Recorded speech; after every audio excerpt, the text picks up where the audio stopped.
Hey guys, tonight we're creeping across a moor, so vast it makes your ex's ghosting range look quaint. Stars hum overhead, not the friendly twinkle of childhood lullabies, but a low, metallic drone. Your boots sink into peat that clings like overcooked spaghetti. Every step drags, earth sucking at your soles like it wants seconds. Fun fact, these bogs preserved butter for millennia. Imagine some poor Celt losing their lunchbox in the muck, only for you to find it today. Historically accurate, sure. Appetizing, hard pass. You press onward, chilled air sticking to your neck like a wet scarf. The horizon stretches, a crumpled velvet curtain stitched with those relentless stars.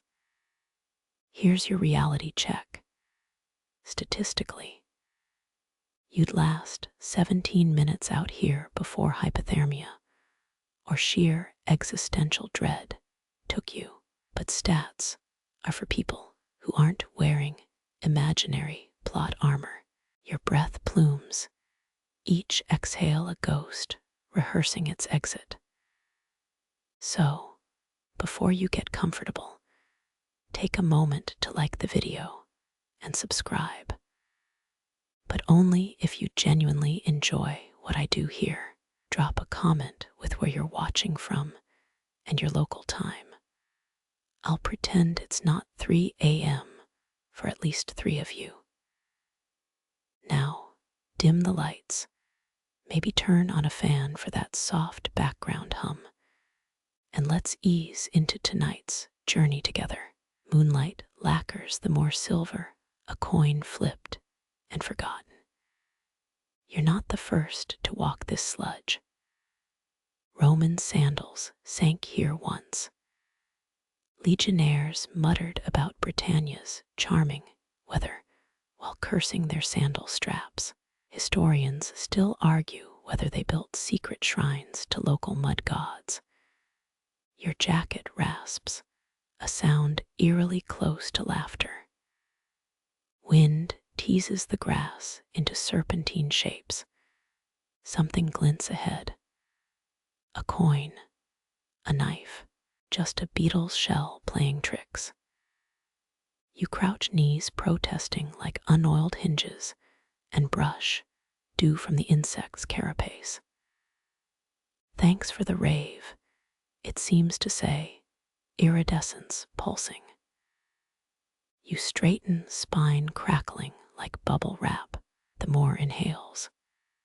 Stars dim, blinking out one by one like snoozing app notifications. A hill rises, more silhouette than substance. You climb, boots skidding on slick grass. Ever tried scaling a greased watermelon? Congrats, now you're living it. At the crest, the air changes thick and sweet as burnt honey. Your pupils dilate, greedy for light. Too late. The stars have clocked out. Clouds clot the sky, wool jammed down a drain. But wait there, a single pinprick flares. It drifts downward, molten silver poured from a celestial thermos. Instinct says duck.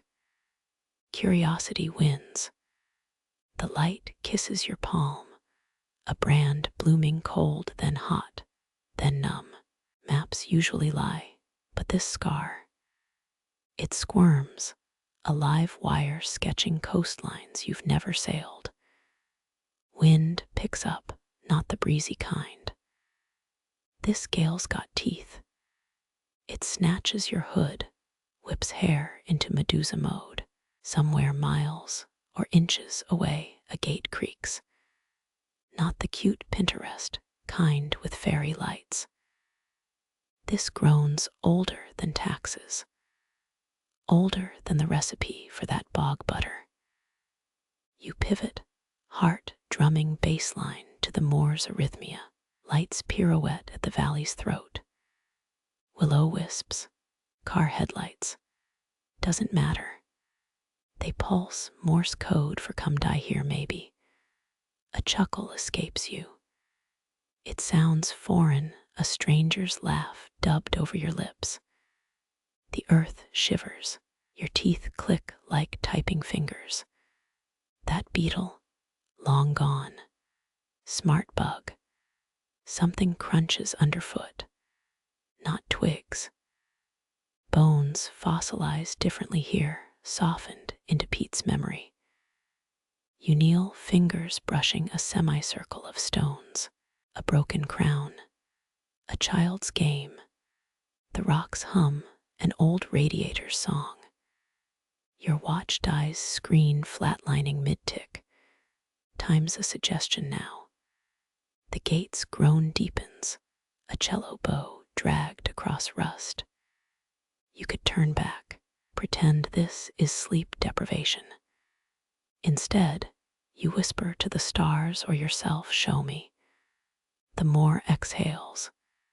Your next step sinks deeper, calf deep in liquid earth. Cold seeps through denim. This isn't mud. It's hunger. Ancient. Patient. Historians love debating why Neolithic folks buried their dead in bogs. Preservation. Sacrifice. Performance art. You're voting for option 4. They knew someday a fool with a YouTube addiction would need cheap thrills. The suction tightens. Stars flicker back on mocking flashbulbs. One winks. Seriously. Actual wink. You'd flip it off, but your arms are busy paddling air. Ever tried the backstroke in a peat bog? Don't. The mud gurgles, a wet laugh. You freeze. Movement accelerates digestion. Thanks, middle school science. Lightning cracks horizontal. A neon whip splitting the dark. The gates there now right, left. Directions dissolved minutes ago. Stone archways shouldn't throb. This one does, a carotid artery in rock. You lurch toward it, or it lunges. Meat space gets fuzzy here. Carved symbols ripple Rorschach blots shifting under your gaze. Touch them. Sure, what's the worst that the first glyph sears your fingertip? Knowledge floods, not words. Sensations. A king's last breath. A wolf's winter hunger. The ache of unpolished silver. You snatch your hand back.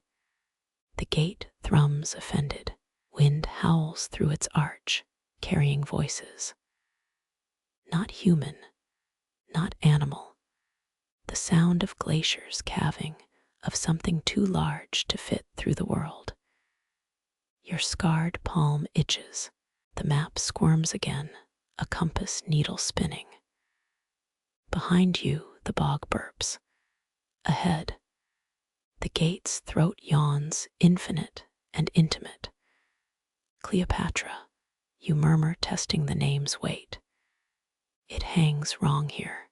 The Moor steals its edges, leaving Cleopatra dangling like a torn cobweb. One step, then another. The arch looms close enough to taste its mineral breath. You raise both hands, not surrender. A greeting. Silence falls, not peaceful, the quiet of a trap sprung. Your shadow stretches long and liquid.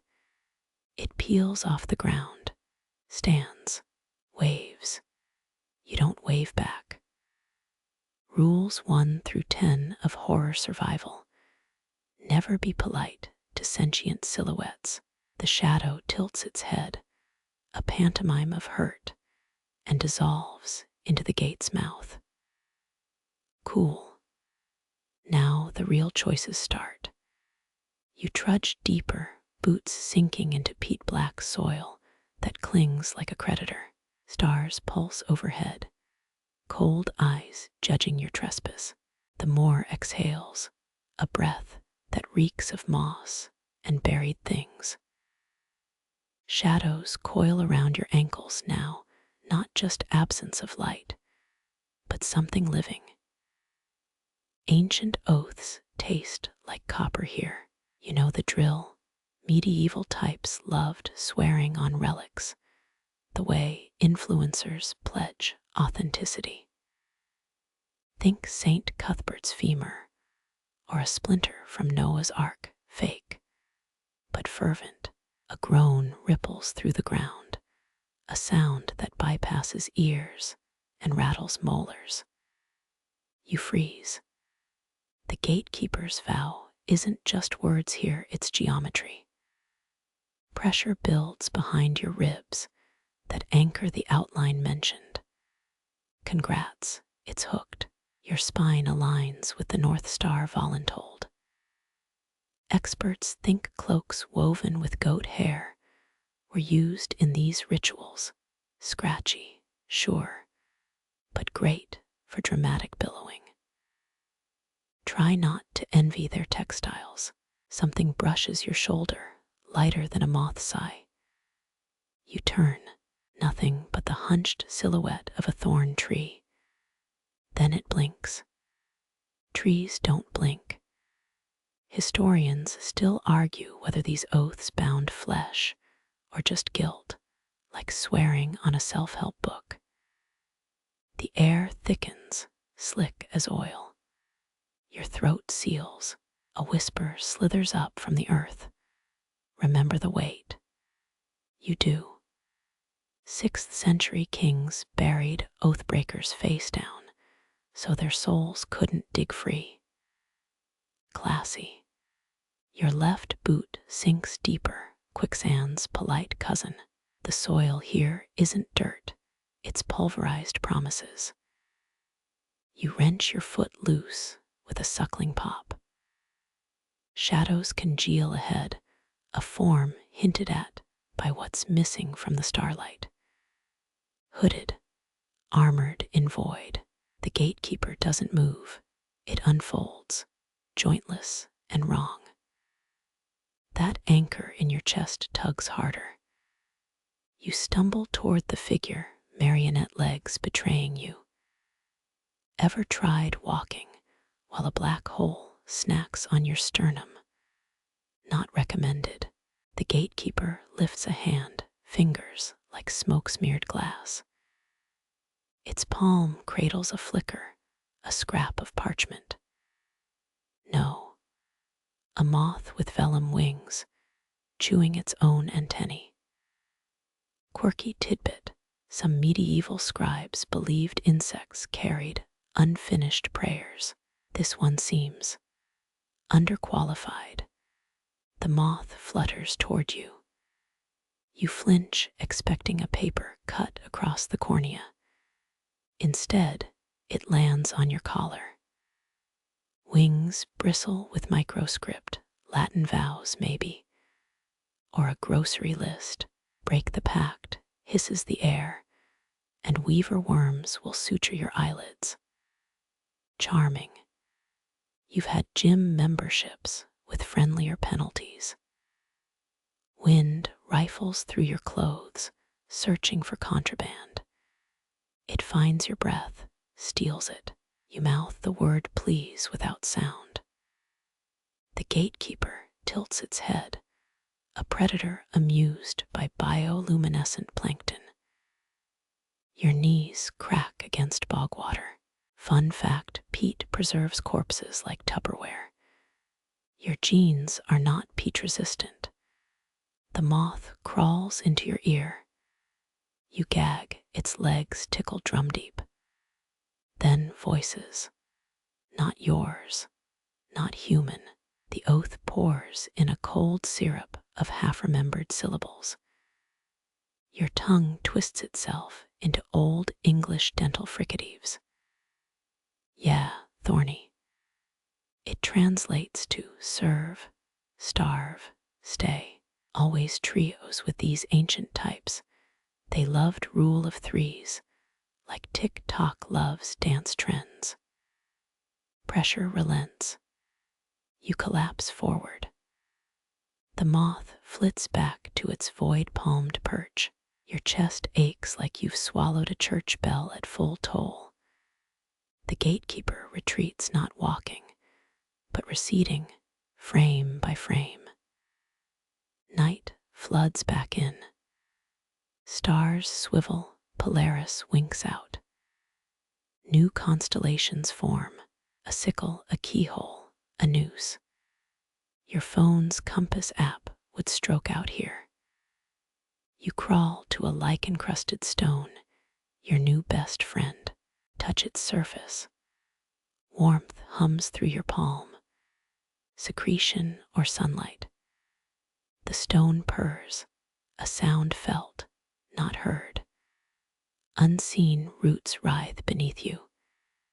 Historians still argue whether standing stones were markers or batteries. This one's definitely charging something. Dawn licks the horizon, a lie in liquid gold. The Moor doesn't believe in sunrises. Stars smear like wet ink. You spy a cairn ahead, stones stacked by hands that expected gratitude. Each rock whispers a name. You add a pebble, your contribution to the chorus. It rolls off, rude. The anchor's weight shifts, now a lodestone in your gut. North is wherever the gatekeeper stands. South is regret. Your boots squelch onward, a rook caws, or something imitating a rook. You mutter, would have stayed home if I knew the Wi-Fi was this bad. The Moor swallows the joke. Brutal crowd. Twilight pools in hoofprints. You follow them, hooves the size of dinner plates. A shaggy silhouette shambles ahead, megaloceros. Extinct for millennia, but who's counting? Antlers scrape the sky. It turns. Eyes like melted amber. You freeze, deer in headlights solidarity. Then it bucks, vanishing into mist.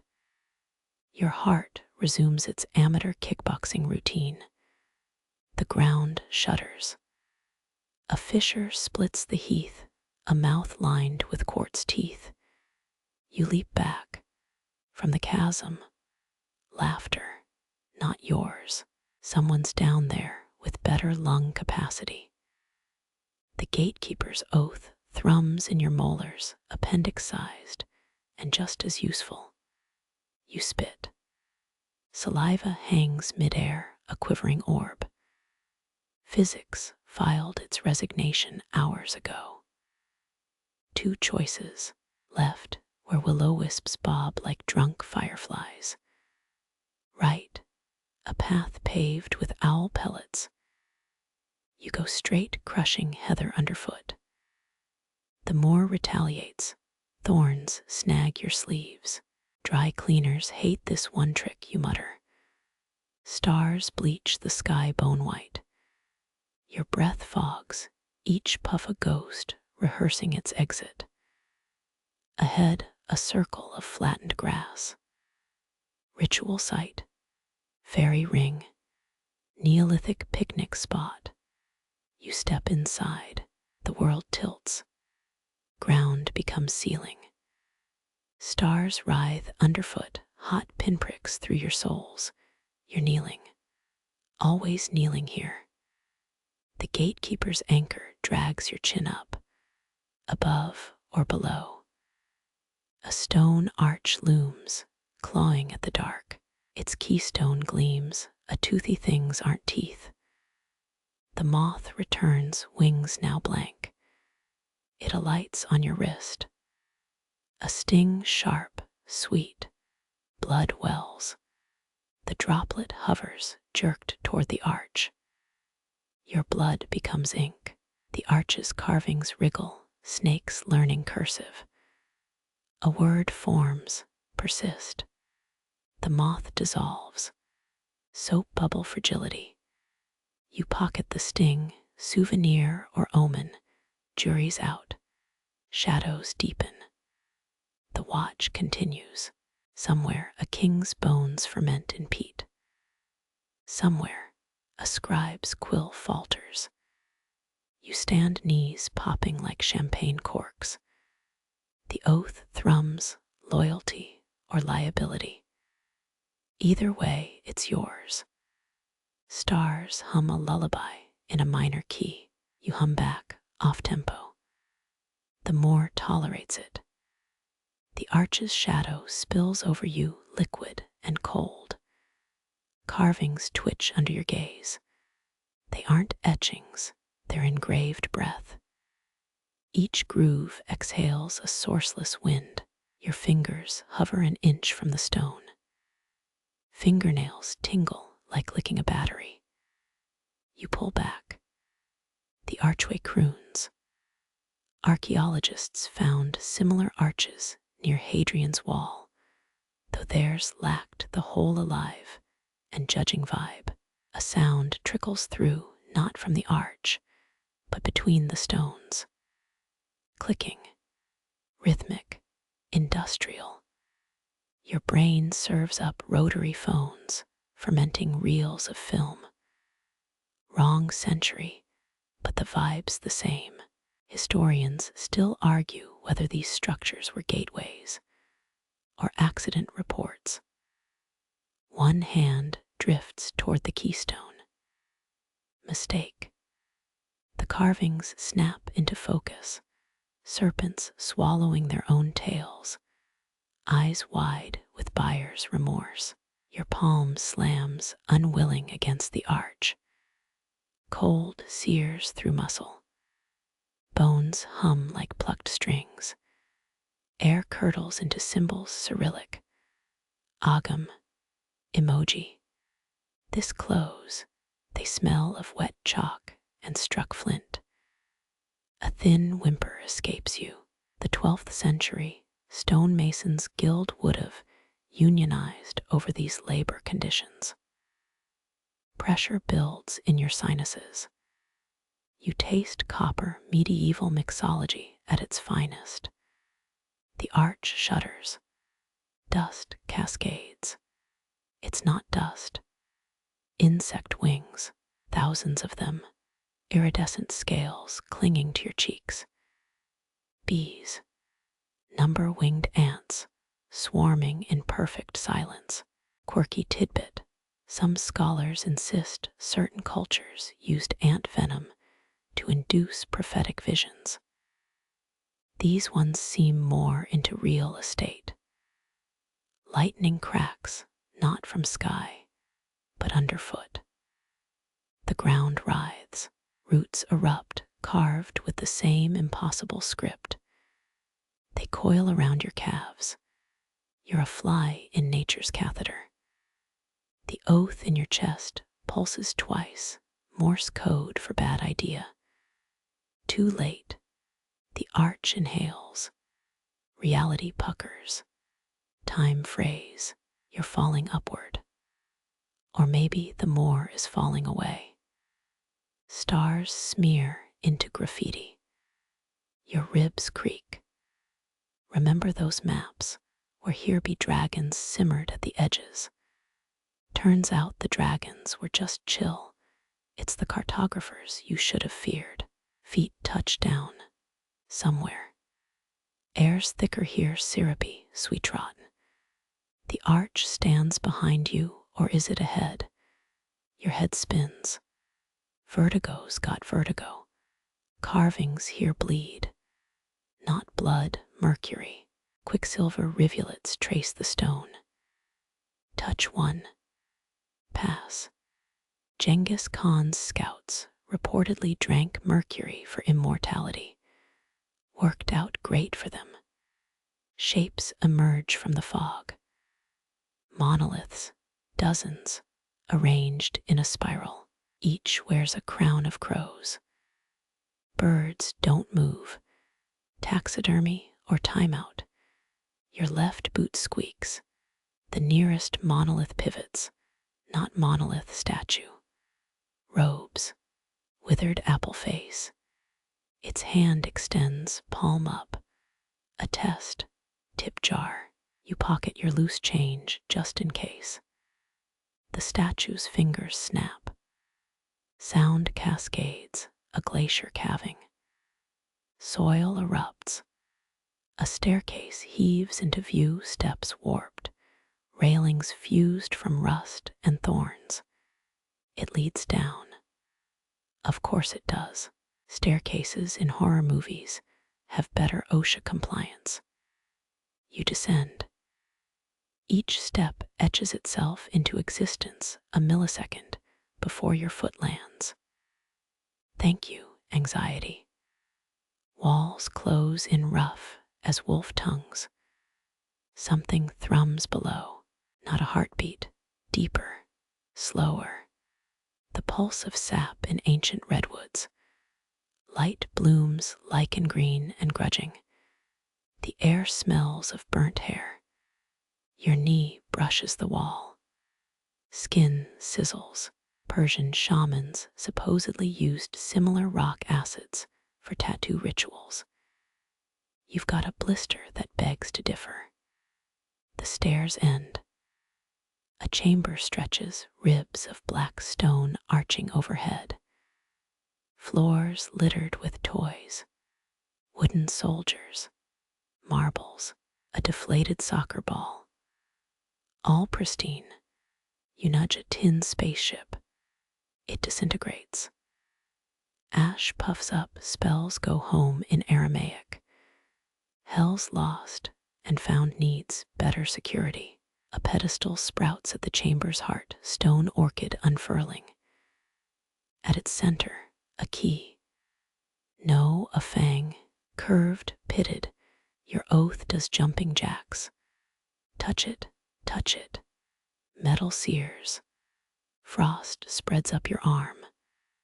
Vision whites out. You're elsewhere. A battlefield. No, a courtyard. Two figures grapple, king and king. Twins. One wears a crown of nails. The other's haloed in chains. Their conflict rips the air, jagged wounds, bleeding starlight. A horn sounds void-toned, urgent. The vision shreds. You're back in the chamber.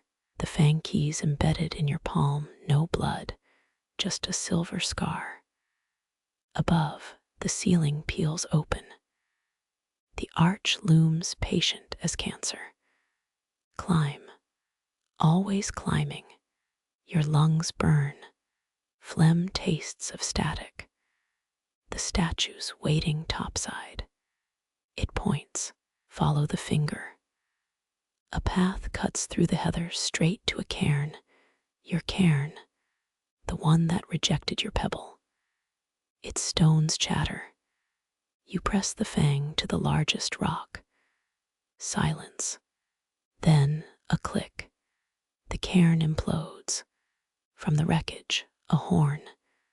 Tarnished, familiar, like the one in your vision, memory. Theseus's therapist would have charged extra. The horn thrums, a subsonic purr. Heather dies in a 10-foot radius. You lift it. Mouthpieces crusted with lip-shaped fossils. Blow, blow. The sound isn't sound, it's the pop of eardrums before depth charges. More grass flattens. Clouds rupture. The arch splits clean down the middle. Through the crack, stars. Different stars. Braided light. A voice booms, not the gatekeeper's. Your voice. Not yet. The rift seals. Horn crumbles. You're left with dust. And a new anchor in your throat. The arch repairs itself, stone knitting like broken bone. Carvings writhe. One phrase repeats. Persist. You pocket a shard of horn jagged as bad decisions. The statue nods. Or maybe it's a tremor. Dawns a rumor here. You trudge east, knees creak, Bengay's unofficial spokesmodel. The oath coils tighter. North shifts again. You're getting good at ignoring your internal compass. A thorn snags your sleeve. You yank free. Fabric tears, a perfect map of the cairngorms. Coincidence. Scotland's buried under leagues of peat and pride. The thorn hisses. You toss it. It floats, defying gravity and reason. An ant rides the thorn like a raft. So much for prophetic insects. The moor exhales, wet and weary. Shadows peel back. Ahead, a well, not the wishing kind. The eye tossed my homework in their kind. You peer over the edge. Darkness peers back. Your reflection's missing. Good. It owed you money. Wind plucks at the horn shard in your pocket. A discordant note, B-flat despair. The arch's carvings glow faintly. Morse code. Nope. Just mockery in sans serif. You hike on. The watch continues. Wind snatches your cloak, a hungry thing with teeth of grit. Fabric snaps like a ship's sail in revolt. Voices ride the currents, not words, but shapes of words. Geometry made sound. Your ears throb. You turn your head too fast and catch syllables. Hadrian, gate, sparrow. Experts think the Romans used raven entrails to survey these moors. They were half right. You'd bet your left sock on badger livers. The gale twists. A phrase licks your neck. Remember the caryatid. Cold nips your fingertips. You fumble for gloves. Too late. Skin splits paper cuts from air itself. Blood beads, then freezes into tiny rubies. One falls. It shatters into a voice, clear now. The gate demands your shadow. Historians still argue whether Viking sunstones were navigational tools or just pretty rocks tripping on mead. Dust devils rise, mini tornadoes scribbling runes in the peat. You kneel. Press your palm to the ground. The earth hums Gregorian chants off-key. A sneeze claws up your sinuses. Medieval types believed sneezing could expel demons. Turns out they just had allergies to bad architecture. A whisper coils around your ankle. Look up, fool. You do. Clouds part. The moon hangs wrong. Crater patterns spell mean, tekel, a parson. Your high school Latin faints. The wind shifts, carries the stench of burnt honey. Your eyes water. Through the blur, cairns. Hundreds. Aligned like Stonehenge's feral cousins.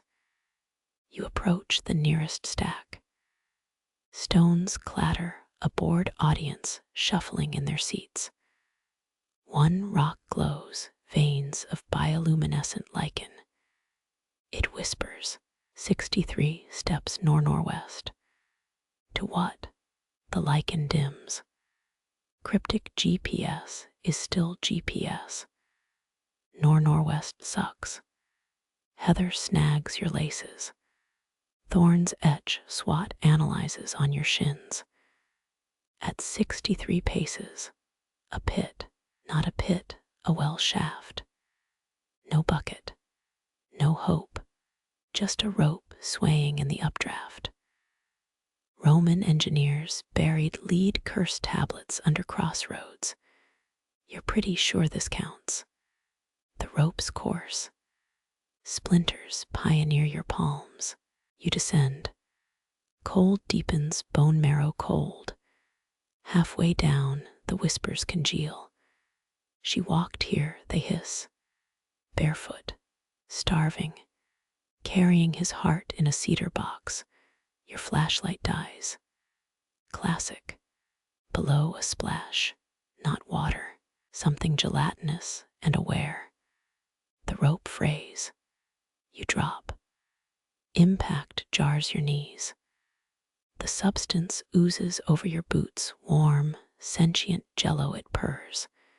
Tell me a secret worth keeping. Think fast. You mutter your Wi-Fi password. The goo recoils.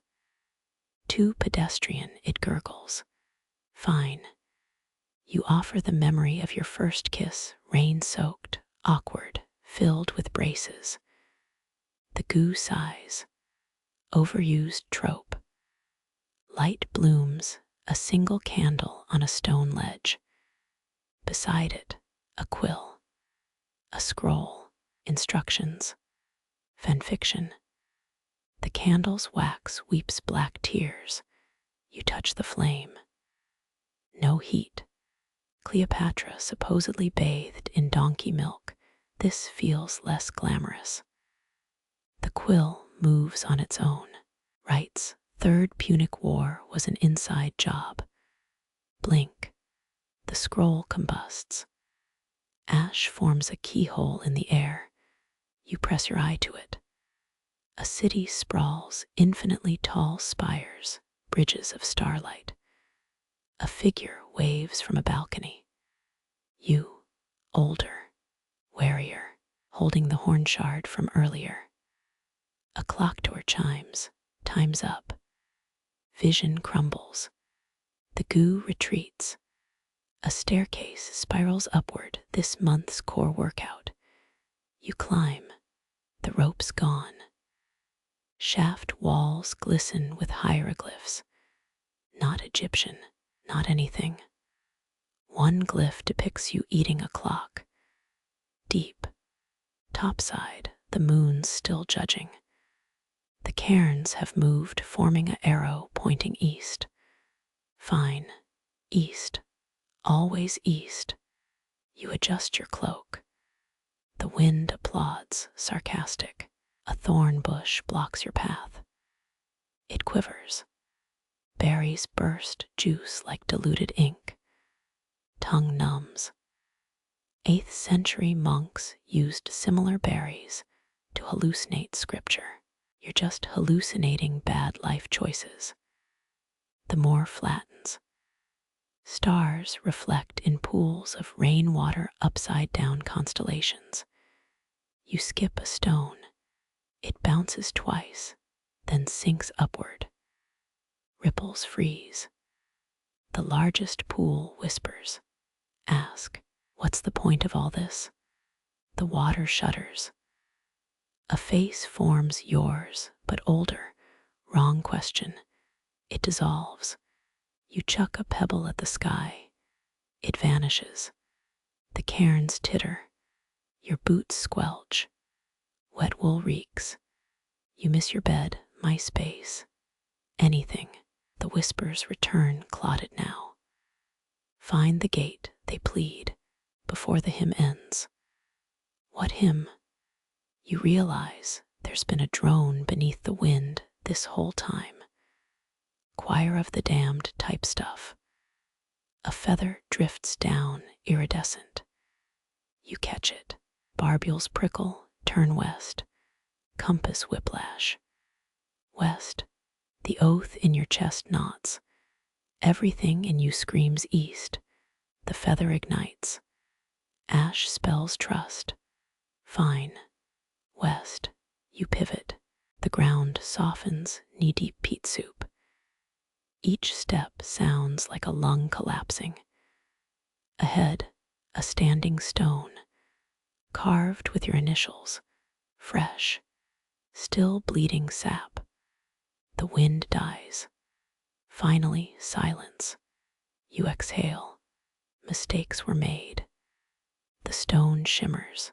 It's not a stone, it's a door. Handleless, seamless, pulsing. You press your palm to it. Cold seeps in familiar. The door whispers, knock. Fist meets stone. Sound ripples outward, 1,000 church bells underwater. The door splinters. Through the cracks, Wheat fields, a cottage, smoke curling from its chimney. Home, a trap. The wind resurrects, hurls you forward. Threshold air snaps. You're through. The door seals. Behind you, the Moor sighs. Ahead, whatever's next. Wheat tickles your palms, dry humor from a field that stretches into infinity. The cottage smoke coils into numerals. 13, 8, 21. Whatever that means. Your stomach growls. Then the air thickens, a distortion like heat haze wearing a cloak. The figure appears in increments. Boots crusted with saltpeter, a belt of crow skulls, hands like cured parchment. Their hood tilts. You wait for the forsooth. Instead, laughter, raspy chain smoker laughter. Blink twice if you're lost. The sentinel croaks. Voice like a dictionary left in the rain. You blink once, defiant. A fingernail traces your jawline cold and splitting. You flinch, relax. I'm just measuring your cranial capacity. Roman tax collectors did the same brain pan-sized determined tribute. A mainstream fact, technically. You file it under weird flex. The sentinel steps back. Hood shadows deepen. From their sleeve slides a scroll vellum speckled with mold. Unrolled, it shows a star chart spliced with nursery rhymes. One constellation glows, a lopsided crown. They called it Corona Fatua, the fool's crown. Navigators used it before Polaris betrayed everyone. A fringe theory, but you're in no position to fact check. Their finger stabs the chart. Where's the Library of Alexandria really buried? Hint, not under a Pizza Hut. Your mind blanks. Fourth grade history peeks through Egypt. Wrong. The sentinel tusks. Swayampuneth. Nepal. Hidden in plain sight, asylum for orphaned knowledge. You wonder if TripAdvisor covers that. Wind riffles the wheat. Stalks hiss a warning. The sentinel invades your personal space again. Breath smells of burnt sage and dental regret.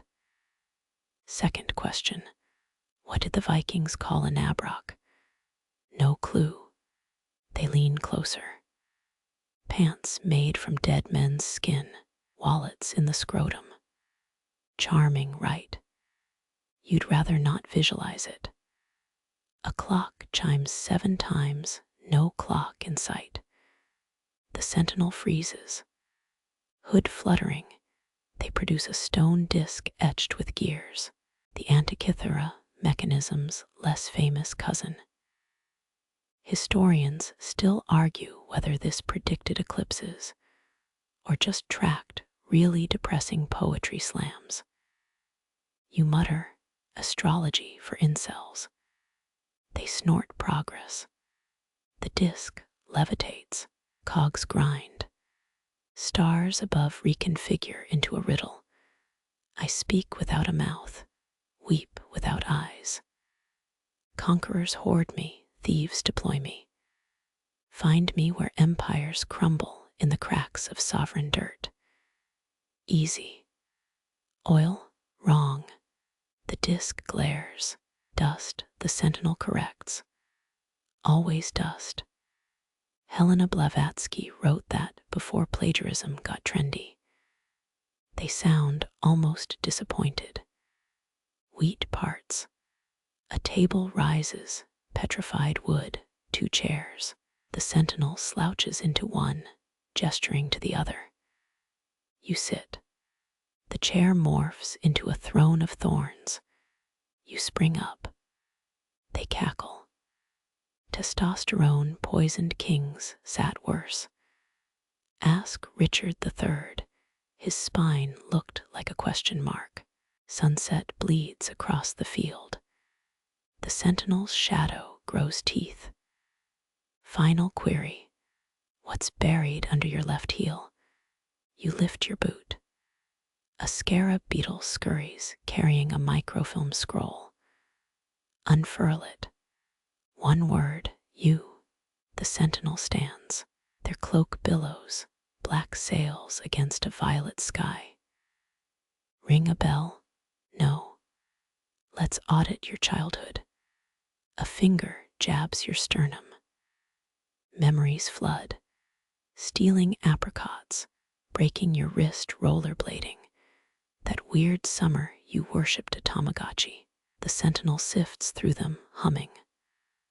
Ah, here, the forgettery. They yank out a memory, your 7th birthday. Piñata shaped like a pterodactyl. You'd screamed when it burst, not from joy, but terror. Candy rained. So did a scroll. Your parents dismissed it as party daker. The sentinel unfurls it now. Words glow. Guardian designation. 241. Standby mode initiated. Congrats, they deadpan. You've been drafted. The throne of thorns disintegrates. Wheat ignites. Golden flames that don't burn. You cough ash. The sentinel tosses you a key shaped like a femur. Next gates behind the cottage.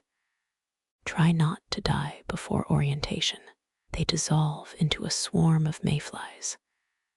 The cottage door creaks, a yawn of rotting timber. You pocket the key.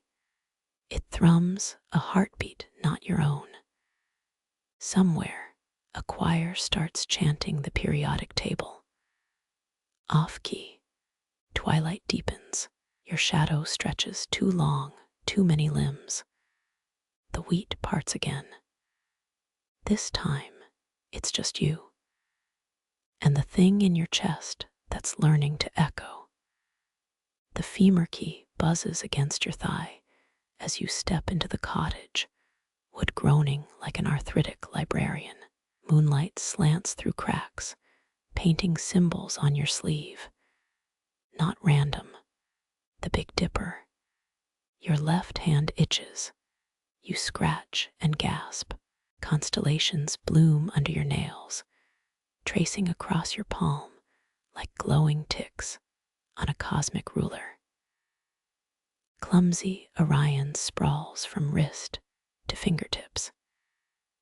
Beetlejuice throbs where your lifeline should be. You shake your hand, stars stay put. Great, you mutter.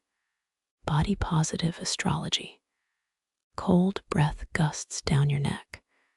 Not yours. The gatekeeper's presence. Maybe. You remember Viking navigators steering by sunstones, chunks of calcite that polarized light. A mainstream fact, but not helpful when your epidermis is doing GPS. Something clatters upstairs. Footsteps. Too rhythmic. Spoon in a teacup. You follow the sound, stairs warping underfoot like licorice. The attic door hangs ajar. Inside, a drafting table, its surface slick with liquid moonlight. Maps float in the air, parchment peeling at the edges. One shows Europe, if someone scribbled over it during a seizure. A quill leaps into your hand. It carves latitude lines into your knuckles without consent. You try dropping it, fingers glue shut. Least invasive UI ever, you grumble. Words ink themselves onto your forearm. Meridian of the lost. Funny, medieval Arab cartographers coined that term for unmapped ocean regions. Now it's your new forearm tattoo. The maps flutter closer. You squint. Paris is a smudge of mold. The Thames curls into a noose. The quill drags your hand toward Crete, then punches through the paper. Your wrist hits something cold. A jar inside. A pickled octopus wearing a tiny crown. You recoil. The quill writes, Manon GPS. Historians still argue whether ancient sailors really used cephalopod ink for star charts. Their loss. Moonlight pools at your feet thick as quicksilver. It creeps up your calves. You back away until constellations on your palms flare hot. Cassiopeia's W burns white. The gatekeeper's breath gusts again, this time scented with burnt almonds and regret. Directions aren't written anymore. They're exhaled. You stumble outside. The moor stretches endlessly, except due north. There, the horizon puckers like a closed eyelid. You shuffle toward it until your left knee locks. The femur key glows. Pull it out. It hums middle sea grass parts, revealing a stone disc marked with runes. You kneel. The disc spins, scraping your knee raw. Norse. No, older. Sudden memory. 9th grade history. Oh crap, Pharos Lighthouse. One of the 7 wonders, guiding ships with a fire mirror. You grin. Alexandria called. They want their tech back. The disc hisses. Wrong answer. It wants personal flair. You press your star-mapped palm against it. The runes morph into subway-style directions. Transfer at Dying Hyena Inn. Mind the temporal gap. Stars overhead swirl, forming the fool's crown again. One star detaches, splashing into your right eye. Vision blurs, then sharpens. Now you see paths, ribbons of silver light crisscrossing the moor. Some pulse, others fray at the edges. A ribbon labeled here to existential dread looks suspiciously well-traveled. The gatekeeper's breath ruffles your hair. Warmer now, almost paternal. You follow a faint path labeled mostly safe. Birches line the way, their bark peeling into runes. Touch one. It whispers. Tesla mapped lightning paths here in 1933. Made fireflies flash in Morse code. Quirky and unverified. But the tree sounds smug. Clouds devour the moon. Your palm stars dim. Panic claws your throat until you remember gatekeepers love drama. You inhale deeply and exhale a cloud of bioluminescent moths. Their wings bathe the path in bluish light. Could have texted, you cough. One moth lands on your nose. It spells, fabulous in wing patterns. You'll take it. The path ends at a cairn stones stacked by someone with OCD. Nestled in the center, a sundial. At night, hilarious. You tap it. The gnomon snaps off into a dagger. Stars realign. Orion now holds a shopping list. Milk, eggs, soul integrity. Priorities. The cairn rumbles. Stones rearrange into a throne of moss and sorrow. Your thighs remember thorns. Hard pass. A shadow detaches from the rocks. Not the gatekeeper. Smaller, humanoid. It extends a hand, sprouting crystal fingernails.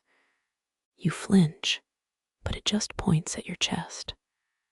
Right where the key burns. A voice like grinding quartz says, trade. You counter, Tinder profile first. Let's be civilized. The shadow hesitates. Fingernails retract. It morphs into a teenage girl with a septum piercing and plague doctor boots. Zoria, she says, daughter of the North Star. Temporarily grounded. You blink. Parents took your Tesla. She scowls. Longer story. Trade the key for a shortcut. The femur pulses louder when you clutch it. Zoria rolls her eyes. Basic origami navigation. Give. She snatches the key, folds it into a paper star, tosses it skyward. Constellations shiver. The fool's crown rotates, aligning with your pulse. Zoria vanishes. The key twinkles above, fifth star in the crown's band. Polaris flickers jealously. You raise your hand. Star maps flare, etching terrain onto your skin. North feels irrelevant now. The gatekeeper's breath tugs westward. It smells of petrichor and burnt toast. You follow. What else is there? Shadows congeal into walls. Not stone, fossilized whispers. You press an ear to one. Stalinist propaganda mingles with 90s infomercials. The gatekeeper's doing, probably. Light filters through cracks. And there it is, a door. Oak, iron-bound, no keyhole. Just a palm print glowing where Cassiopeia's throne should be. Your hand hovers. Moths cluster around it, spelling hesitation is a bad brand. You press. The door exhales and swings into a starfield. Not space, a sea of wheat. Golden stalks ripple toward a cottage. Your cottage. On the threshold, your own silhouette, holding a femur key. The gatekeeper's laughter rumbles through the void, a sound felt more than heard. Stars blink in Morse. Recursion is the SINCEREST form of flattery. You step through. The door slams. Wheat tickles your palms. Ash drifts from nowhere. And the watch continues. Wheat stalks brush your cheeks like bristles on a wire brush, golden and faintly hostile. Your cottage looms ahead, but the door's gone. In its place, a throne woven from thistles and last year's regrets. You snort, IKEA's dark academia line. Wind hisses through the field, a sound like librarians shushing. Rotting leaves spiral down, clotting in your hair. They reek of vinegar and buried hymnals. You claw at them, fingers sinking into pulp. Too late, they fuse into a crown, mold blooming across your temples like laurels for the damned. Kneeling comes involuntary. Kneecaps strike soil. It yields like rotted fruit. The earth thrums, a bass note, vibrating your molars. Laughter follows, not human. More like termites chewing through a coffin lid. Cute, you rasp. Now do party favors. Something pricks your scalp. The crown's roots drill into your skull, gentle as dentist drills. Memories flood in 4th grade history class. Mrs. Lowell droning about monarchy. The iron crown of Lombardy, medieval bling, with a nail, supposedly from Christ's crucifixion. Show and tell trauma floods back. Your palms sweat, the crown tightens. Historians still argue whether Charlemagne actually wore it or just yeeted it at his enemies. Doesn't matter now. Your version's sprouting lichen. A leaf detaches, drifting into your lap. It transforms, into a scarab beetle carved from peat. It chitters. Yeah, buddy, join the club. You flick it, wrong move. The beetle dissolves into smoke that spells MENETEKELPARSIN. Bible graffiti. Original. The crown's roots twist, your left eye twitches, Morse code. Bow. You slump forward, forehead pressing into mud. Cold seeps into your sinuses. Distant memory surfaces. An old documentary. British coronation rituals once involved rowan leaf crowns to repel witches. Quirky and hilariously ineffective. The mud agrees, it bubbles up, forming a sarcastic thumbs up. Your crown wilts, dropping termites into your collar. Shadows congeal into courtiers, silhouettes with too many joints. They curtsy and sneer. One offers a scepter, which is just a dead snake fused to a curtain rod. Hard pass, you croak. The snake hisses. So does your stomach. When's dinner in this dystopian pageant? The earth's laugh crescendos, a sound felt in your fillings. Tree roots erupt, coiling around your thighs. They reek of wet newspaper and betrayal. A root tip prods your sternum, writing usurper in braille. Feedback noted. You snap the root, sap oozes black. It tastes like regret and cheap espresso. Lightning cracks, not from sky, but soil. Fissures spiderweb outward, glowing magma red. The hollow crown flexes, squeezing your thoughts into slurry. You glimpse something down a crack. A banquet hall filled with mannequins wearing your face. They toast with empty goblets. Classy. The throne of thistles explodes, seeds embedding in your arms. Each sprouts a tiny flag. One reads yield, another screams this could have been an email. The crown's weight lessens leaves crumbling to ash. You rise, and the earth vomits up a chest. Ironbound, locks shaped like clenched jaws. It clicks open. Inside, a moldering handbook titled "So You've Been Crowned Against Your Will." Page 1. A cartoon king feeding his crown to a goat. Underlined in blood, step 3. Deny the narrative.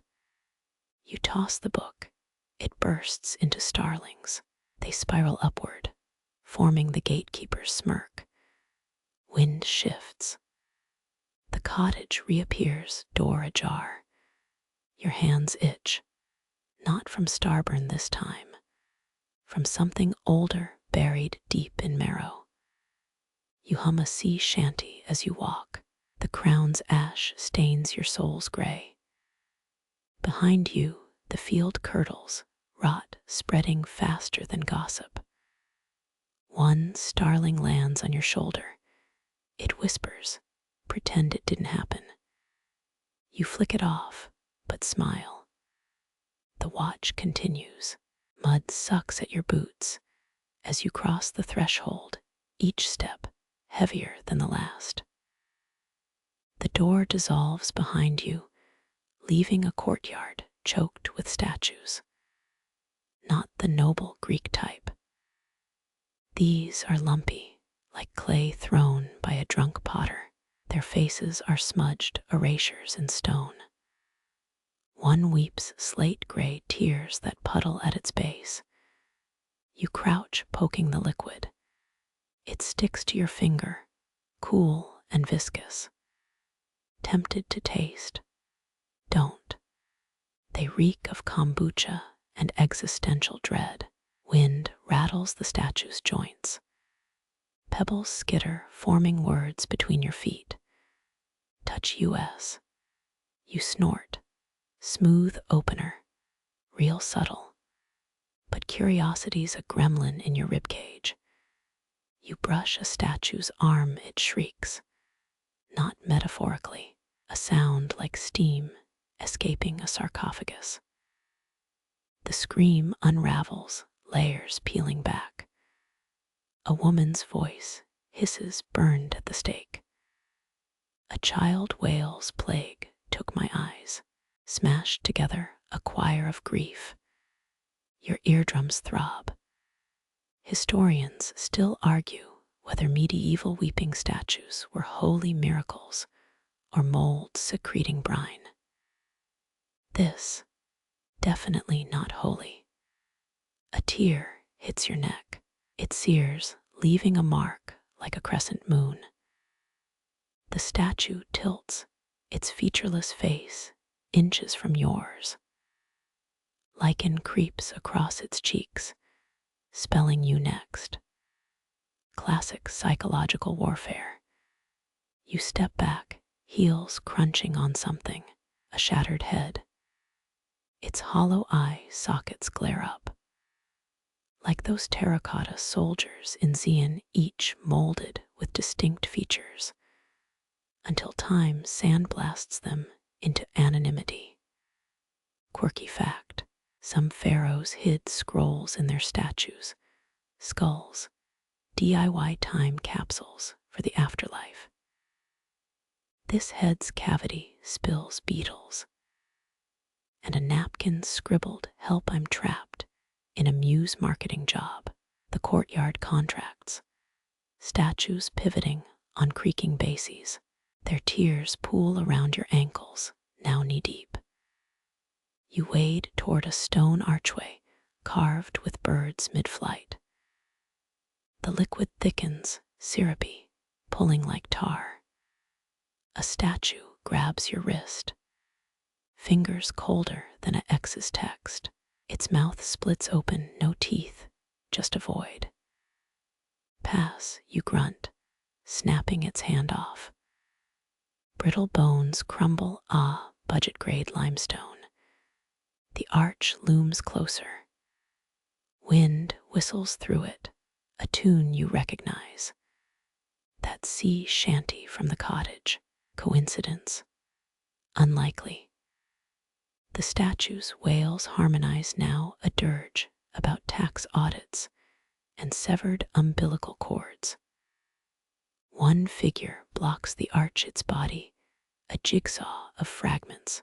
Archaeologists still bicker whether the Easter Island heads walked via ropes or just chilled on sleds. This one's moving, no debate needed. It lurches, granite knees screeching. You sidestep and slip in the tear mud, faceplint into the muck. Classy. The liquid seeps into your mouth, it's salty. Not tears, seawater. Figures. You spit sand. The statues freeze. Their heads swivel toward the arch. A tidal roar builds, though no ocean's in sight. Pressure pops your ears. The arch flickers, a portal. A migraine, hard to tell. You scramble up and sprint through. Stone grinds, the statues, howls cut off mid-screech. Silence.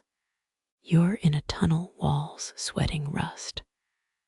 A single word glows ahead, apology. The crown's ash still cakes your soles. It trails behind, a bone-gray breadcrumb trail. You whistle the shanty, off-key. Let the statues eavesdrop. Maybe they'll learn rhythm. A shadow detaches, too fluid for stone. It whispers, you left them screaming. You shrug, read the room. They were terrible at parties. The shadow dissolves, laughing or choking. Hard to differentiate here. Your boots echo, each step sinking with a distant heartbeat. A bead of seawater trickles down your spine. Salt crusts your lips. You think of mermaids and unpaid bar tabs. Light bleeds through the tunnel's end, moonwhite. You exhale and step into a field of standing stones. Their edges blur, like viewing them through a fever. Moss creeps up your legs. The watch continues. Moss abandons your calves as stones part, revealing a well wider than a castle moat. No bucket, no rope, just a rim worn smooth by palms you'll never meet. The air tastes of wet parchment and unresolved arguments. You lean over, a draft rises, lifting hairs on your neck. Distant sounds swirl upward, half a lullaby in Norse, a duelist's final curse. The pop of a champagne cork from what sounds like 1987. Historians love debating whether Roman aqueduct engineers ever sabotaged rivals by building ghost cisterns that swallowed entire towns. This thing, textbook ghost cistern, your boot dislodges a pebble. It plummets, no splash, no crunch, just the void politely clearing its throat. You smirk. Someone skipped physics class. Shadows coil at the well's base, shifting into shapes. A half-finished castle, a ship's prow splintering mid-carve. Stories amputated before their climax. One shadow solidifies, a knight with a fractured visor. His voice crackles like a damaged vinyl. I never slew the dragon, the sentence unravels. Wind steals the rest. You nod. Cliffhangers suck. Happens to the best of us. The knight's gauntlet points downward, an invitation, or a trap. Your gut votes trap, but the well hums the same pitch as your tinnitus. Coincidence? Ask the guy who touched the screaming statue. You sit on the rim, boots dangling. A mosaic beneath the waterline glimmers. Pharaohs launching paper boats. Samurai composing haiku about tax reform. Each tile a tale abandoned mid-sentence. Quirky tidbit. Medieval French lovers tossed sealed letters into wells. 99% grocery lists. Still romantic, sorta. Bring me turnips, moan cur. You spit into the abyss. The droplet hangs, suspended. Then accelerates into a meteor shower of whispers. What if I should've? Why didn't? Regrets repurposed as constellations. Your jaw tightens. You've got a few of those yourself. That yen you lent a friend in 2012. Ghosted harder than a Victorian widow. The knight reappears, spear aimed at your spleen. You roll your eyes. Original. His blade disintegrates on contact. Turns out unfinished stories lack conviction. The mosaic flares, a tile flickers with your face. You're knitting, reciting the periodic table. Blurs, all potential roads not taken. A chill creeps up your spine, part envy, part relief. Archaeologists still war over whether Celtic well offerings were prayers or primitive Yelp reviews. 5 stars for clean water. 1 star for soggy sacrifices. You pocket a loose tile, it burns like dry ice. The well growls, relax, I'll YOLO it on eBay. The growl fades. Capitalism soothes even eldritch voids. Wind pushes you toward the edge. Below a faint glow, the source of the hum. You scoop a handful of liquid shadow. It drips between your fingers, forming words. Jump, stay, Compromise by leaning further. The knight clanks impatiently, not helping Lancelot. You lob his severed gauntlet into the dark. It yelps, whoops. You meant to miss. Lightning fractures the sky, or maybe the well's doing cheap parlor tricks. Either way, decision time. You count to 3 and let gravity win. Falling feels suspiciously like floating. Stories rush past. A Mongol warrior's unfinished haiku, a disco ball mid-shatter. You grab one at random. A baker's diary entry, finally perfected sourdough. The rest is waterlogged. Typical, your feet touch down not on stone, but something spongy. A giant tongue, memory foam, best not to dwell. The glow ahead resolves into a door slightly ajar. Rule 1 of horror flicks, says Nope. Rule 1 of Moor exploration, A already cursed. You shove it open. A library stretches endlessly, shelves built from shipwrecks and stage curtains. Books flutter like caged birds.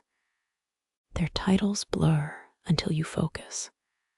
What happened after the Titanic sank? Cancelled draft. Genghis Khan's vegan cookbook. You snort. Pulp Fiction's graveyard. A volume slams into your chest, its pages blank.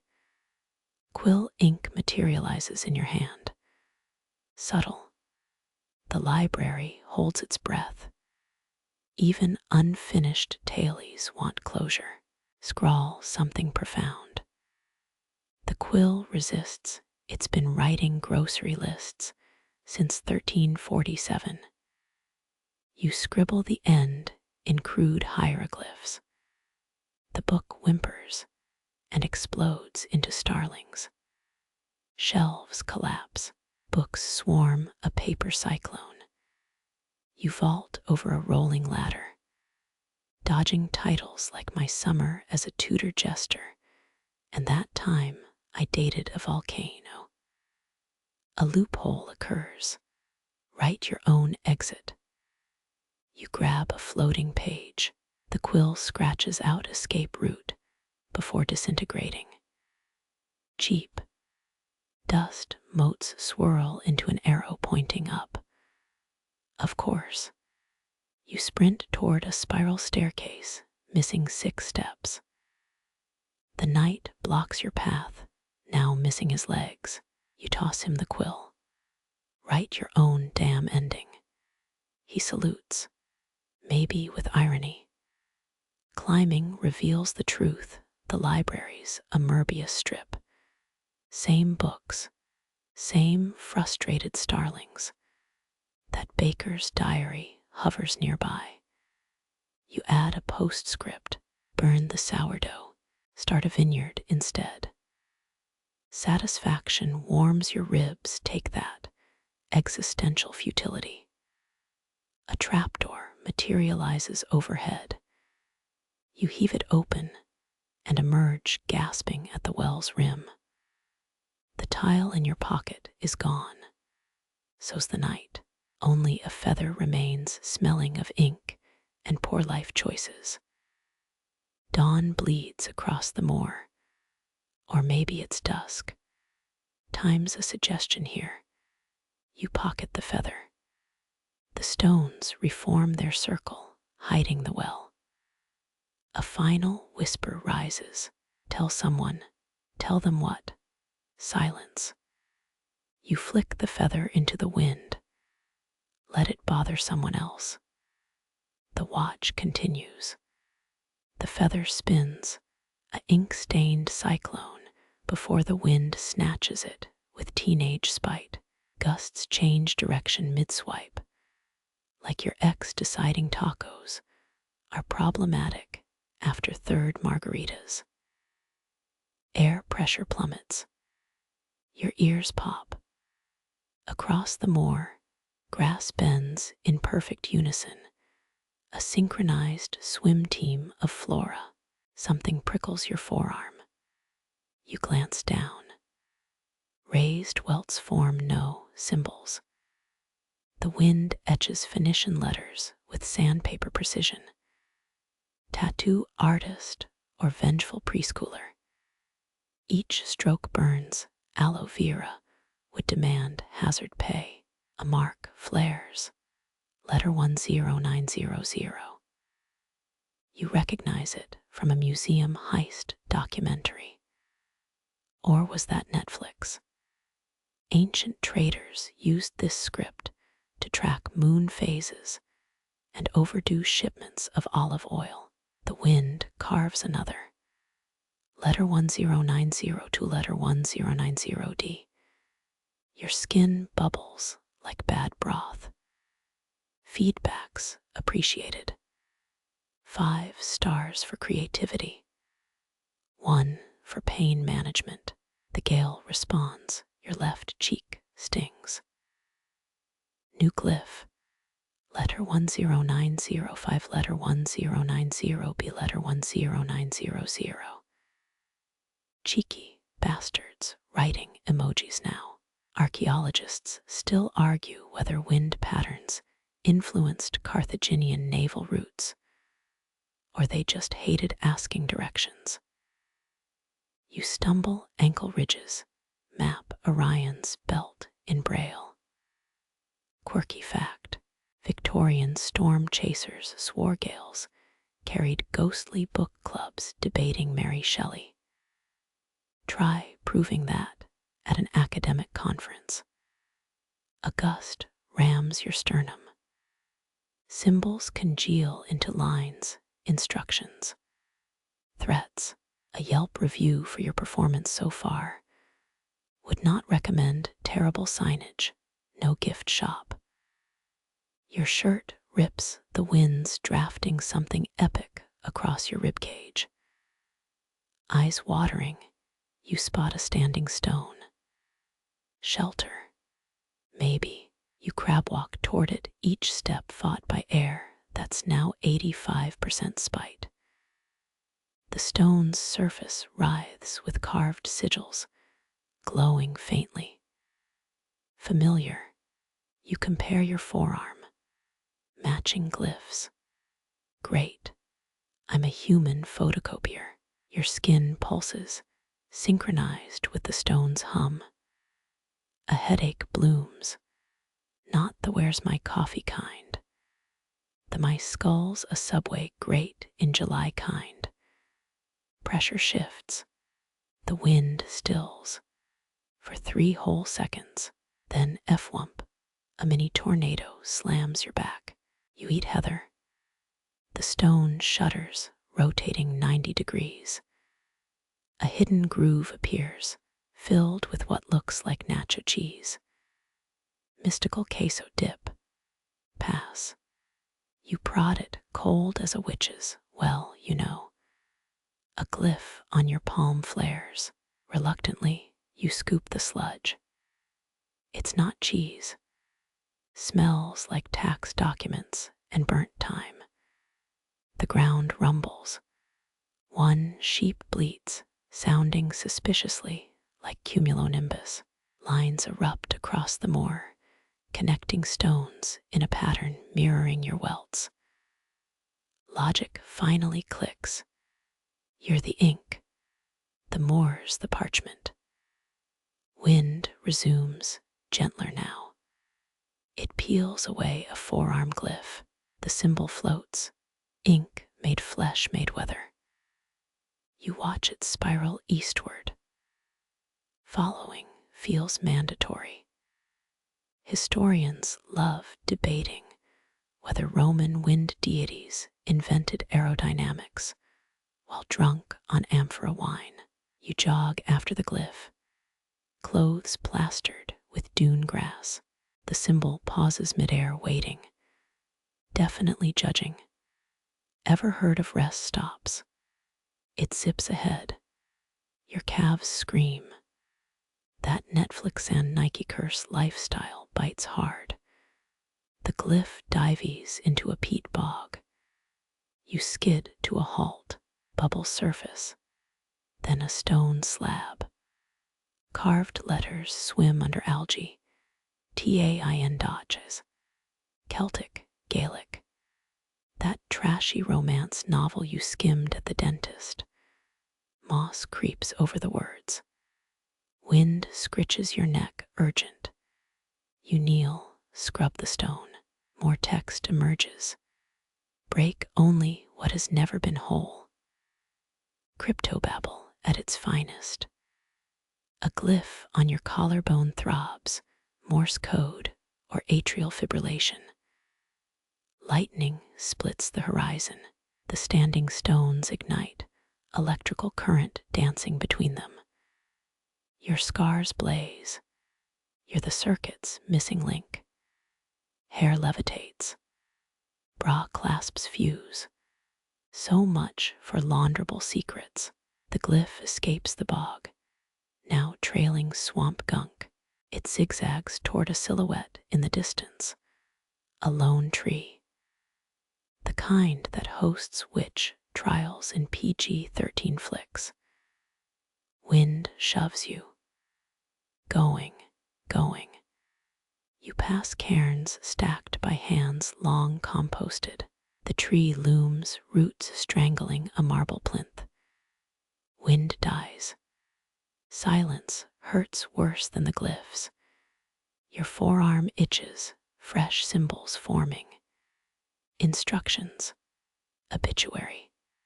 A branch creaks suspended from its limb, a wind-scoured bell. No clapper. You touch it, the metal's fever-hot. Glyphs slither up your wrist. They coil around the bell, reshaping into a chain. Revolutionary decor. The chain yanks upward, hauling you into the branches. Bark gouges your thighs. You straddle a limb overlooking the moor. Below, the glowing stone network pulses. Your skin echoes it. The bell trembles. Your scars vibrate tuning forks in a subwoofer. Sound explodes. Not a toll, a reversed echo. Time stutters. Grass unbends. A sheep walks backward. Your headache unevolves into a mild annoyance. Wind rewinds, ripping glyphs off your body. They swirl into a vortex above the bell. The tree groans. Roots retract from the plinth, revealing a hatch. In case of apocalypse, pull. You pull. Darkness yawns, smelling of wet coins and unkept promises. The vortex dives in. Glyphs flash, then snuff out. Your scars fade, even that embarrassing misunderstanding with the horseradish in 2019. Dawn, dusk, doesn't matter. The wind spent limp as a post-party balloon. You climb down, knees jelly. The hatch lies open stairs, disappearing into earth. A single feather drifts out. Same ink stench. Same passive-aggressive aura. Moments pass. Centuries. Seconds. Hypothermia blurs the lines. You pocket the feather again and turn your back on the hatch.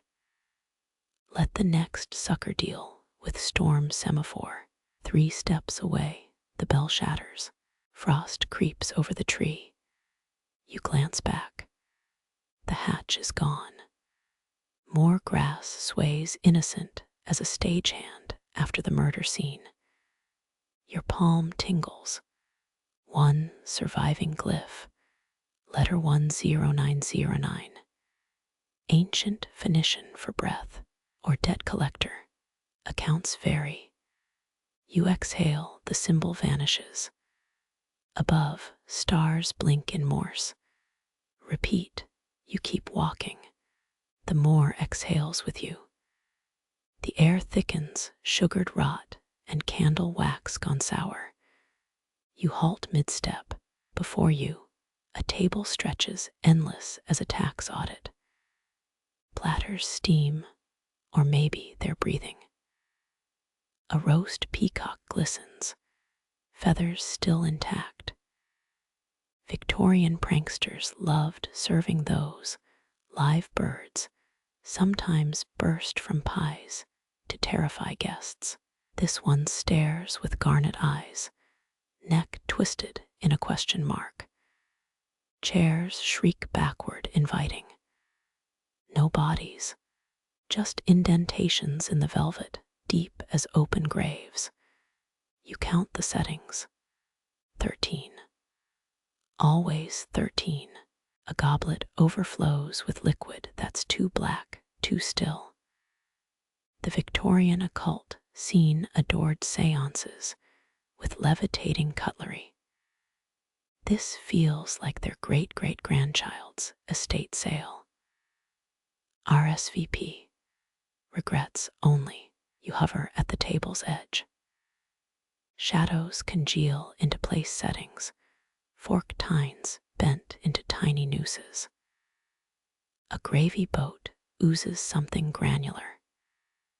Historians still argue whether Renaissance nobles ate gold leaf to show off, or because they confused indigestion with divinity. The peacock twitches. You jump.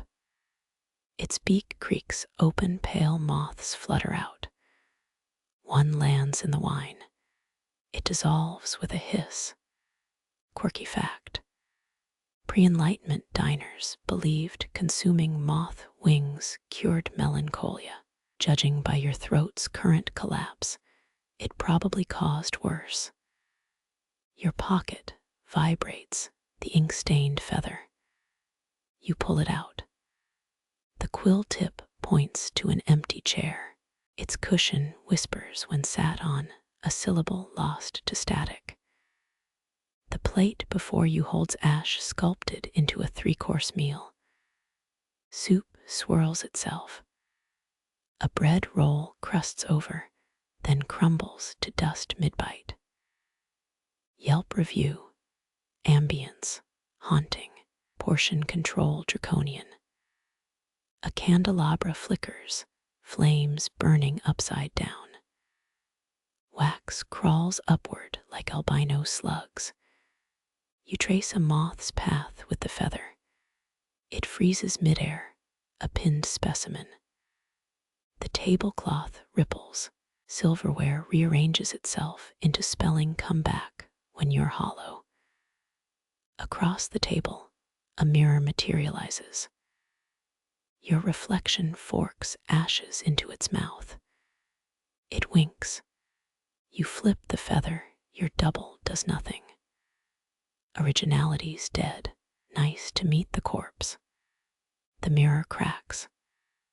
Black liquid bleeds from its edges, pooling around your boots. A bell tinkles. Servants materialize, hooded, gloved, faces smudged like erased sketches. They refill your goblet. The liquid tilts, a perfect whirlpool. One servant leans close. Their hood gapes. A nest of spider legs stirs where a neck should be. House special distilled regrets. Sip slowly. You dip the feather. The ink blooms, a Rorschach blot of eyeless faces. The servant hisses. Plates rattle. Something slams the table's underside fists. Tentacles. The peacock implodes into a feather pile. A drumstick rolls toward you, revealing teeth marks that match your own. The goblet tips itself. Black liquid arcs toward your lips. You duck.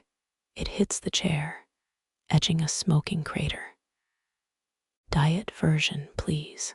The servants circle, gloved hands twitching. One proffers a tureen. Inside, a single hairpin, rusted. You recall Byzantine empresses poisoning rivals with jewelry. This feels less subtle. A cold hand rests on your shoulder. You don't look. Don't breathe. Their grip tightens, fingertips freezing through fabric. The feather trembles in your palm. You stab backward. They vaporize with a wet sigh. The remaining servants retreat, dragging their gloved hands across the tablecloth. It tears like skin. Ash reanimates, swirling into a faceless figure across the table.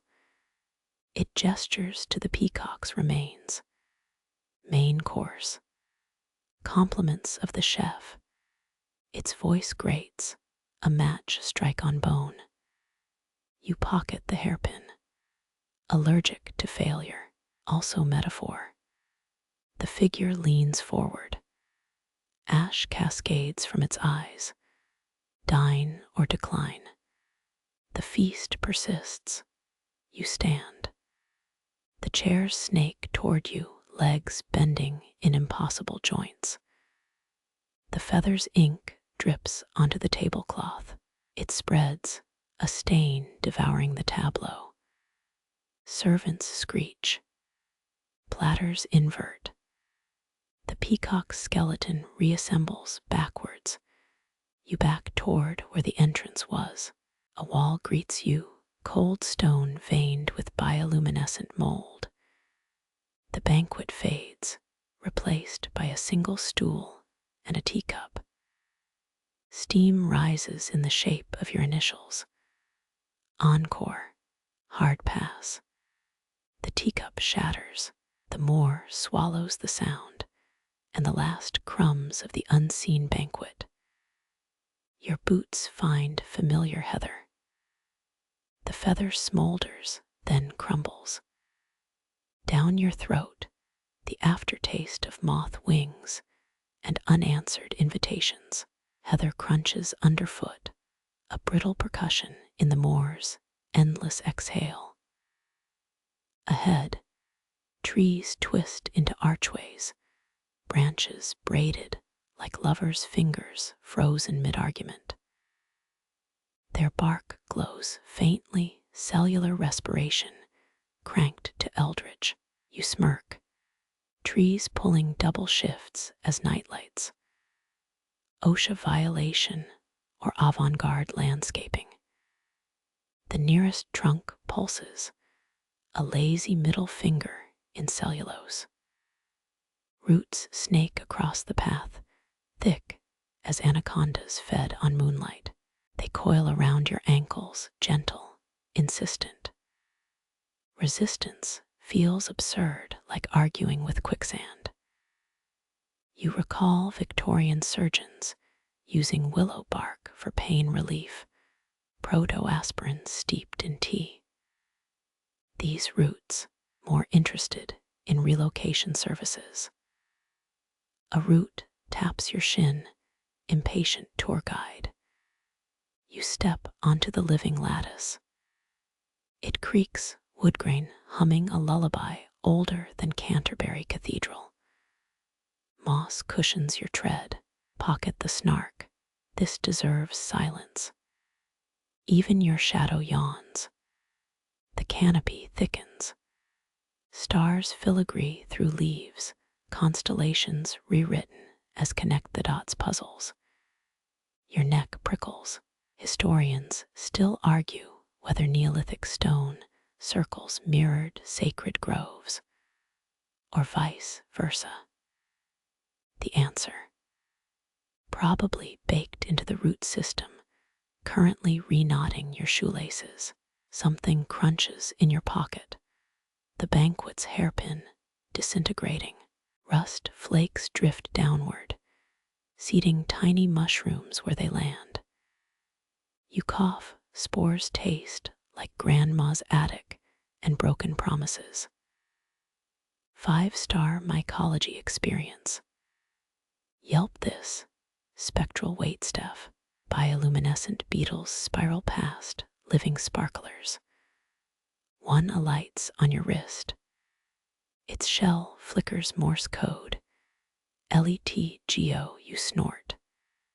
Cute. Triton's snail mail got more oomph. The beetle zips away, trailing bioluminescent spite.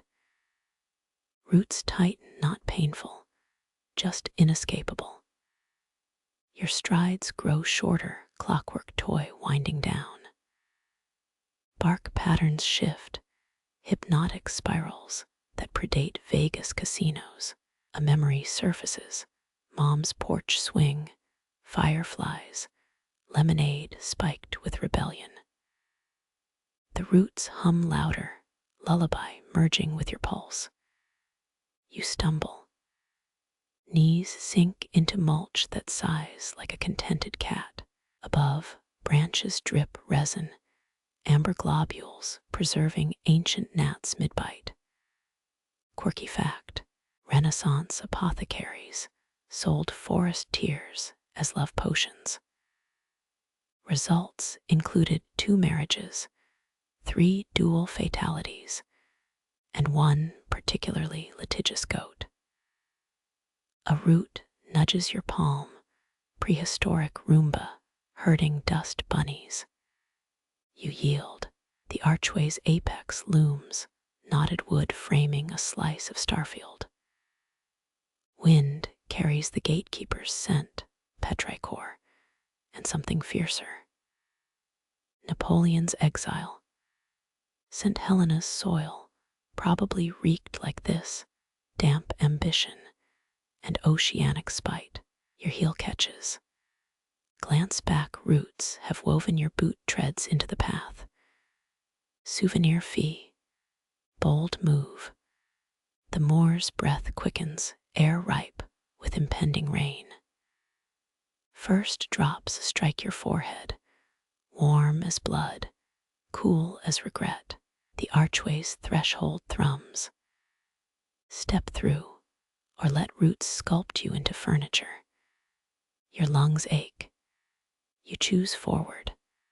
Bark peels back, revealing a pore, oozing translucent sap. It coats your fingers, sticky and electric.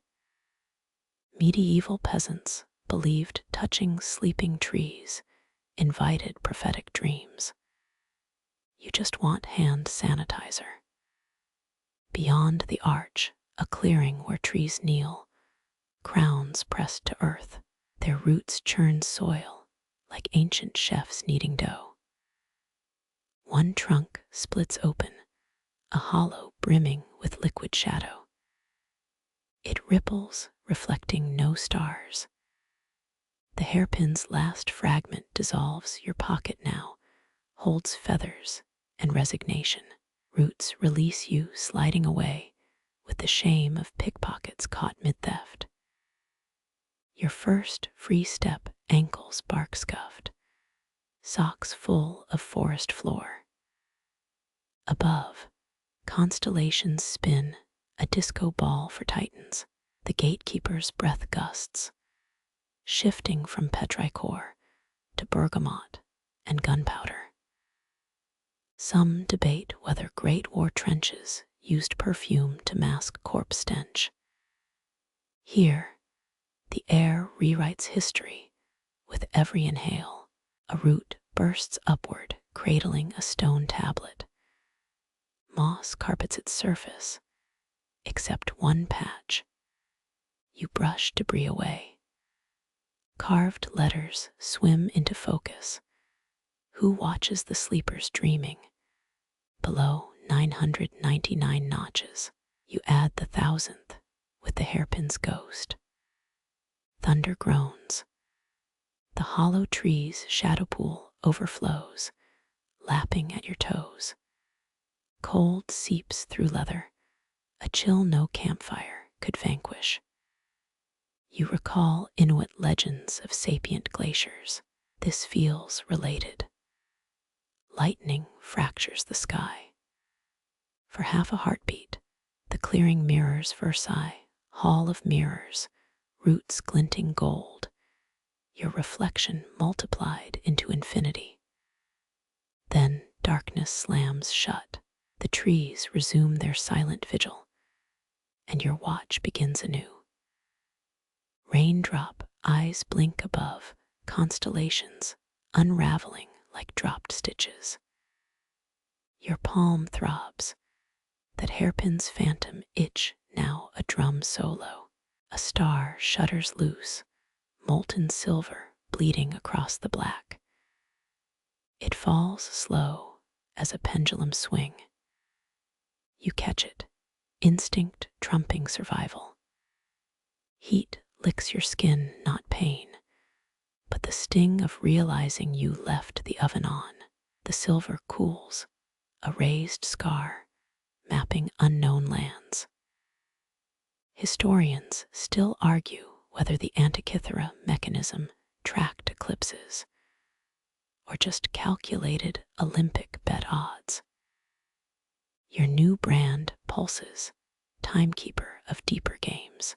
The star's residue coats your fingers, glittering like disco glitter in a medieval manuscript. Above, the vacancy screams, a missing tooth in the sky's grin. Trees lean, jealous of your cosmic swag. One branch scratches your shoulder, poor imitation of a back alley tattoo artist. Regret it yet, you mutter. Bark splits, oozing sap that reeks of burnt vanilla and library finds. Your shadow stretches, starlight stretching it into funhouse proportions. It points northwest, where moss climbs rocks in Fibonacci spirals. You recall Victorian moss maps, crazy gardeners plotting estates with bryophyte GPS. This moss writhes, etching today's date in chlorophyll. The scar flares, a compass needle welded to your flesh. North tugs, a fishhook in the meat of your thumb. You trudge, boots squelching mud that bubbles like primordial soup. 17 steps, later a crater. At its center, your silver star embedded in stone. It winks, mocking your finder's keeper's delusions. Kneeling, you chip at the stone. Sparks fly, each a tiny supernova stinging your cheek. The crater walls shudder, coughing up clay tablets, their cuneiform. Baby stars, stick figure constellations, holding spears. Archaeologists once found Sumerian tablets detailing Saturn's rings, seen through what? Opium goggles. These glyphs feel sharper. Eyewitness accounts in terracotta. The star pops free. Your pocket, already full of beetle wings and existential dread. You jam it in denim glowing like a kid's Halloween bucket. Wind howls, carrying a sneeze of pollen and the gatekeeper's bored sigh. Something crumbles underfoot. A mosaic shard, Byzantine glass curdled by time. Its gold leaf winks, a middle finger to entropy.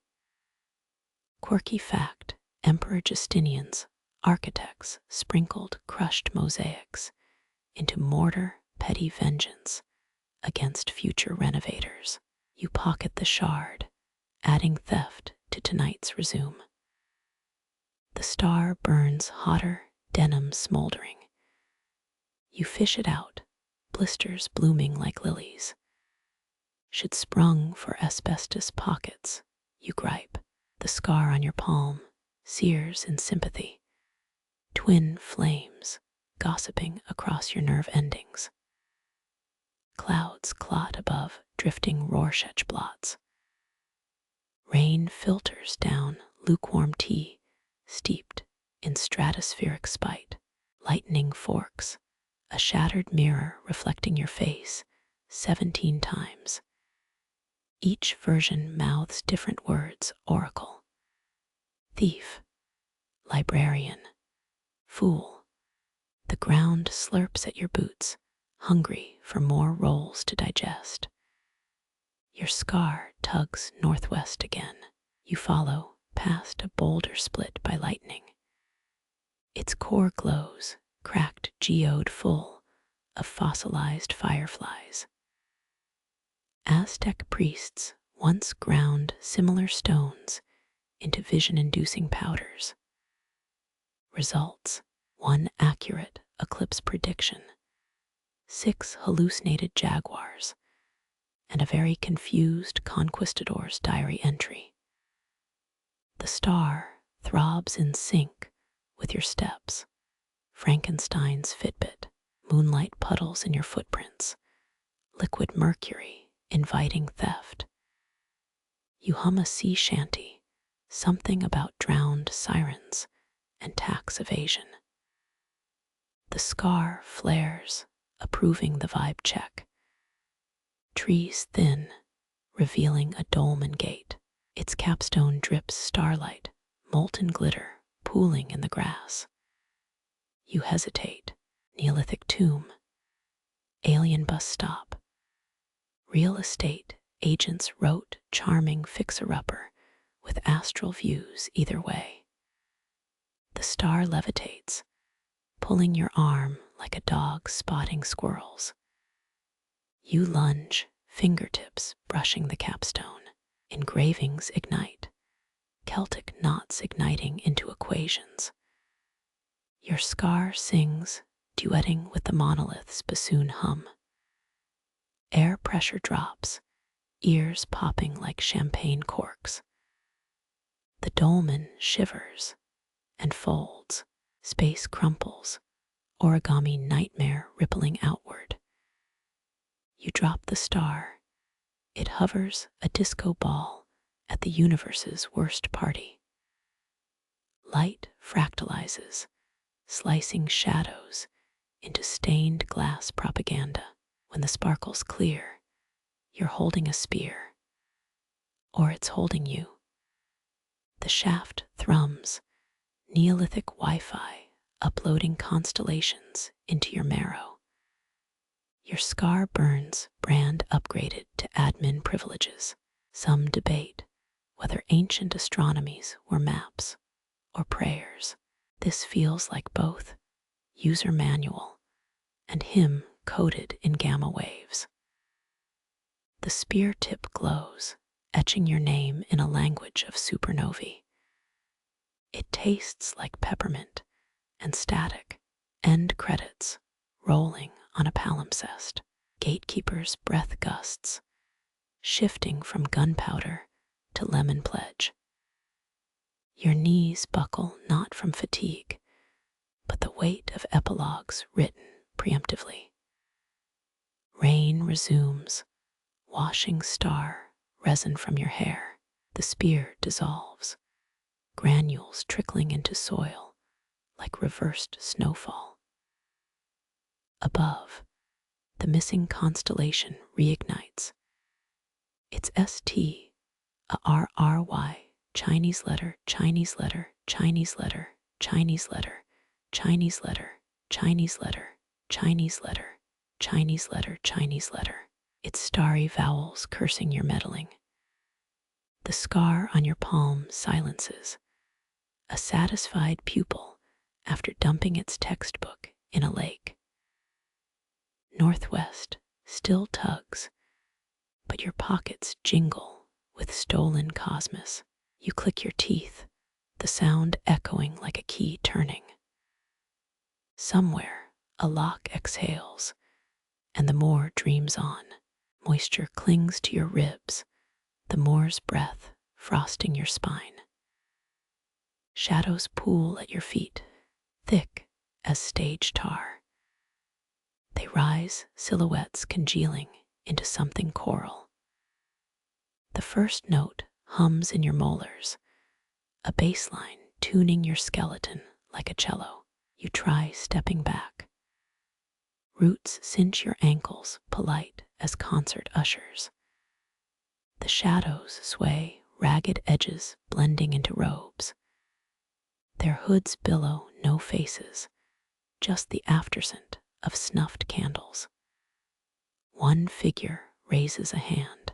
Your name unravels, a sharp on the air, Lex trembling in the dirt, Anders slithering up your shins.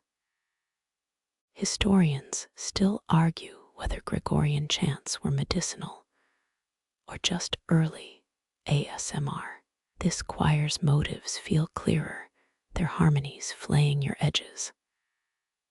A shadow tenors, you borrowed starlight. The bass section rumbles, debts come due. Altos hiss a counter-melody, something about moths and mortgaged souls. Your stolen star fragments buzz in protest, pocket lint glowing like angry fireflies. A alto plucks a thread from your sleeve. It vibrates, middle C resonating with the Battle of Hastings infantry charges. Quirky fact, Norman archers supposedly hummed Ethelred's coronation, hymn to sink arrow volleys. The shadow snaps the thread. Your elbow forgets how to bend. The choir inhales, a vacuum stealing spit from your tongue. They exhale your childhood nickname. It floats, cursive smoke letters dissolving into gullible in Aramaic. Your hips sway, forced to waltz with a silhouette.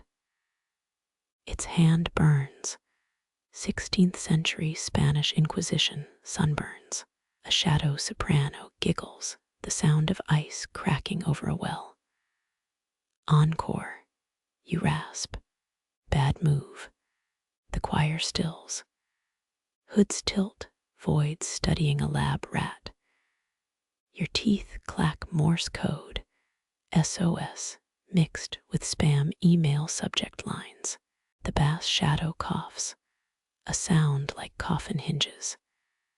You carry unwritten endings, it booms. We collect plot holes. Moonlight puddles around your boots, mercury reflecting the choir's lack of faces. You blink. Now they've got your eyes, all of them. Pupils dilated with your own sleep deprivation. A alto licks her lips your lips and whispers, ever tasted a folktale's first draft? Her tongue flicks out, flavor of attic dust and uncensored brothers grim. The star shards in your pocket flare. One shadow yelps the alto's cheek, sizzling with a caramelized hole. Your vertebrae hum. Edison's first phonograph recording Spitting Mary had a little lamb through your joints. The choir recoils, hissing like deflating bagpipes. You stumble backward, name motes resembling in your throat. The bass shadow lunges, a razor gale slicing your collar. Cold air nips the scar on your palm, and it sings, not your voice, something older. A lullaby in linear A script, last heard by Minoan midwives. The choir convulses notes unraveling into stray cats yowling. Silence slams down.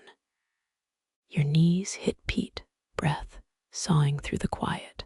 The shadows cling to tree trunks, sulkier than hecklers at a poetry slam. One mumbles, overdue library books, before dissolving. Your pockets feel lighter. 2 star shards missing payment for the show. The remaining ones pulse, Morse code too fast to parse. You press a hand to your chest. Heartbeat syncopated, a jazz drummer mocking sheet music. Northwest tugs again, weaker now. You glance back. The choir's residue glistens. Obsidian puddles humming Radiohead's exit music. A twig snaps. From the muck blooms a single iris, petals stitched from your half-sung lullabies. You pocket it, the choir's exit encore, a souvenir of all the roles you've outlived. Air thins, the Moor exhaling its final secret before dawn. Somewhere, a lock clicks its teeth, still hungry. Mist thickens steel wool against your cheeks. Shapes solidify, a hunched colossus of corroded cogs. Its spine creaks, pistons heaving like blacksmith lungs. Moonlight glints on brass knuckles, each finger a ransom note of screws and spite. The head swivels, grinding through centuries of bad posture. You count 12 keyholes across its ribcage, challenge laid bare. Medieval clockmakers built similar automatons to awe peasants. Prague's astronomical clock still makes tourists gawk at death's hourly jig. This thing, less divine marvel, more taxes personified. Gears were a sound like an overworked intern's spreadsheet agony. The sentinel's chest plate retracts, revealing a miniature court of fools. Tiny clockwork jesters stab each other, eternal slapstick in greased bronze. Historians still argue whether such mechanisms were pure ceremony or psychological warfare against the illiterate. Your answer arrives. A piston slams the ground. Mud splatters your face with the forensic accuracy of a Renaissance paintball ambush. The sentinel's voice box rasps, a broken music box fed through hurricane debris. Key of tides, it wheezes. You pat your pockets amid a loose button, and lint resembling Napoleon's retreat from Moscow.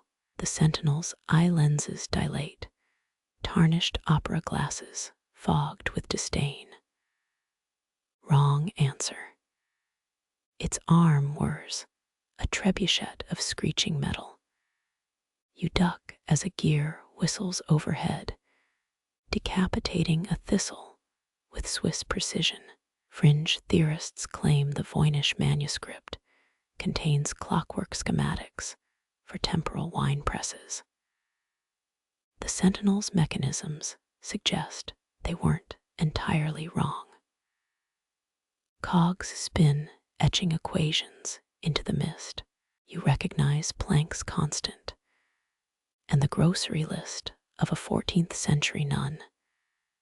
Kneecaps grinding, you grab a birch branch. The sentinel pauses, intrigued by your DIY vibes. Key of tides, you parrot. We're 40 miles from the coast. The automaton shudders, laughter as subtle as a sinkhole. It points northwest, toward the unseen sea. Your star shards twitch, reminding you those rocks once charted Phoenician trade routes. A gear detaches, rolling to your feet. Engraved on its teeth, waves frozen in a tantrum. You press it to the sentinel's clavicle. The cavity inhales, sucking the gear back with vacuum-sealed resentment. 7 keyholes glow, the rest stay dark. The automaton's jaw unhinges, ejecting a scroll yellowed with mechanized halitosis. Unfurl it, shipwreck coordinates overlap with your pulse points. Metal groans, the sentinel curling into a question mark. Its final keyhole winks, a dare glazed in engine oil. You flick a star shard. It clinks into the hole, fits like a toddler's puzzle triumph. The automaton convulses, sounding like a dishwasher birthing cutlery. The chest snaps shut. Something clicks behind your sternum, metronome, synced to lunar guilt. The sentinel stills, rust blooming across its joints, like instantaneous old age. A hand twitches, petitioning for overtime pay. First rays of dawn silver its brow. You pocket the scroll, already hearing waves where none exist. The Moor exhales wet chalk. Smeared gears litter the grass, souvenirs for crows who collect shiny entropy. You step over the sentinel's frozen finger. Its last tick fades, a pocket watch drowning in a well. Northwest sighs, pulling you towards salt and buried chronometers. The planks groan, old bones protesting the weight of your secrets. Spectral tides slam the bridge's flanks. Waterlogged murmurs about forgotten IOUs. Each step squeezes a century's worth of betrayal from the wood. You count 27 planks. Medieval builders loved odd numbers to confuse the devil. London Bridge once had houses, and a chapel plus rumors of archers dumping plague corpses into the Thames. This crossing, less quaint relic, more marriage counselor for ghosts. Wind whips salt into your eyes, coastal wrath from a shore still miles off. Midway, the air thickens, smothering as a vow whispered in bad faith. Then your own voice. I'll return by first frost. It lies, a recording etched into the bridge's mildew. Your fingernails dig into the rail splinters, embedding like moral reminders. Victorian engineers tested coffin alarms to prevent accidental live burials. Tiny bells tied to corpses' fingers. The bridge's ropes twitch faint clinks, mimicking that dread. Historians still argue whether ancient crossings were ritually anointed with blood or honey. Your voting blood, based on the rust streaks flowering beneath your grip. A plank cracks, exposing churning black beneath. Faces swirl in the depths. Relatives you ghosted, ex-collaborators. That barista who memorized your oat milk order. Their hands breach the surface, palm up and expectant. You sidestep, accidentally kicking a nail that sang in the 1403 Parliament. Breach of contract, hisses the air, words forming in your sinuses. The rail warms.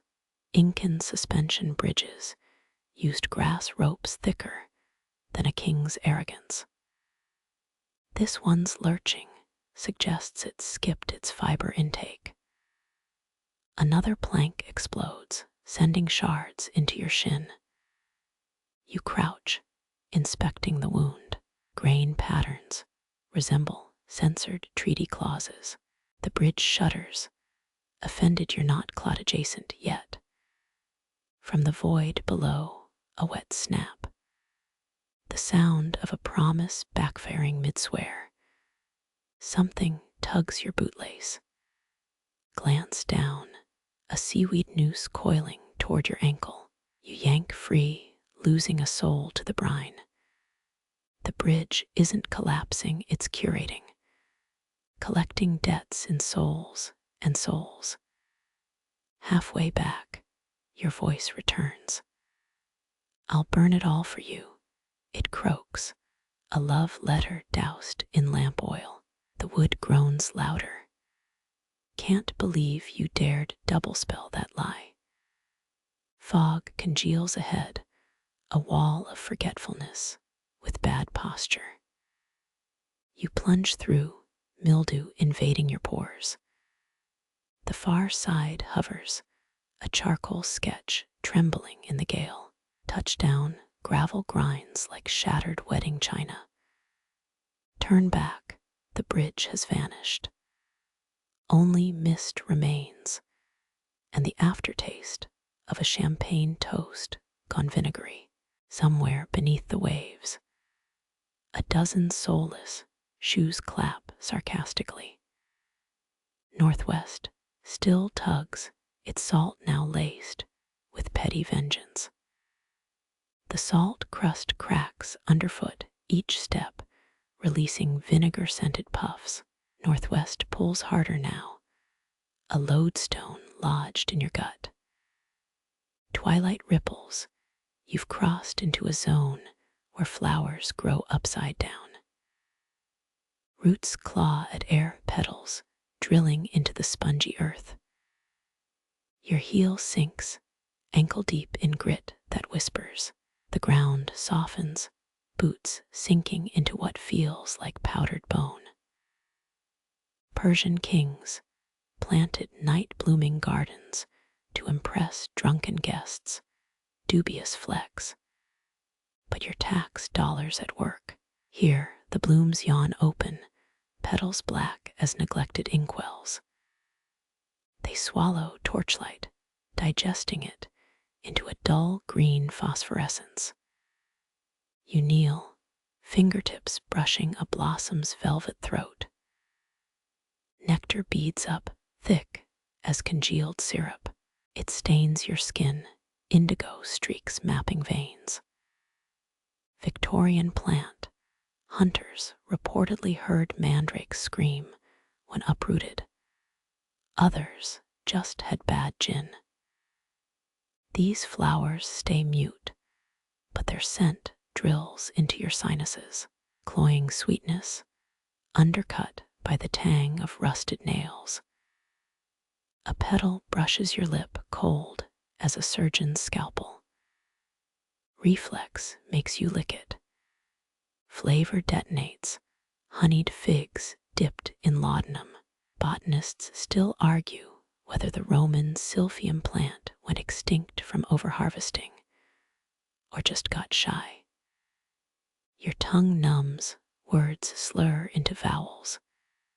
3 steps, 4 the ground now slurry. Quicksand, try quick sugar, it sucks you deeper with every tremble of desire. Left foot vanishes to the knee, pebbles grinding like molars. You grip a flower stalk, it squeaks, releasing pollen that glows briefly in protest. Underfoot, something moves, a slow peristaltic rippling. The garden's digesting you, course correct. Heel first steps, lungs frantic as cornered hares. Too late. Hips submerged now, grit seeping into your coin pocket. Flowers lean closer, their centers puckered like starved mouths. One grazes your ear, whispering in high Aramaic.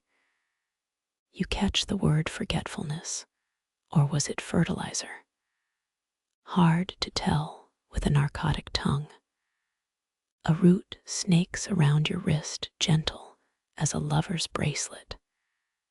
Tugging, insistent, the sand surges to your collarbone. Blink, suddenly it's daylight. Sun scalds retinas. You're in a Babylonian herb garden, laborers pruning saffron crocuses with golden shears. A queen laughs, her teeth blackened by poppy resin. Hallucination fractures. Night slams back. Sand at the chin now. Petals sip moonlight, storing it for leaner celestial seasons. Your neck cranes one gasp before submersion. The root yanks harder, dislocating reality's shoulder. You burst free, sprawled on crusted earth. The garden retreats, blooms snapping shut with petulant smacks. Indigo stains tattoo your arms, living henna, spelling unwelcome guest. Spit grit for 7 minutes. Exactly the time it took Nero's architects to approve Colosseum bathroom plans. Stand on shaking legs. The horizon's changed. Mountains now loom where flatness ruled.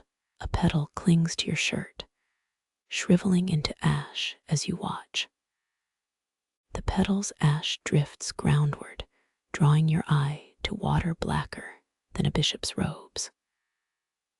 A pool stretches ahead, its surface choked with algae, thick as Pharaoh's mascara. You kneel, ripples spread despite still air. Roman nobles prized mirrored floors to spy on dinner guests.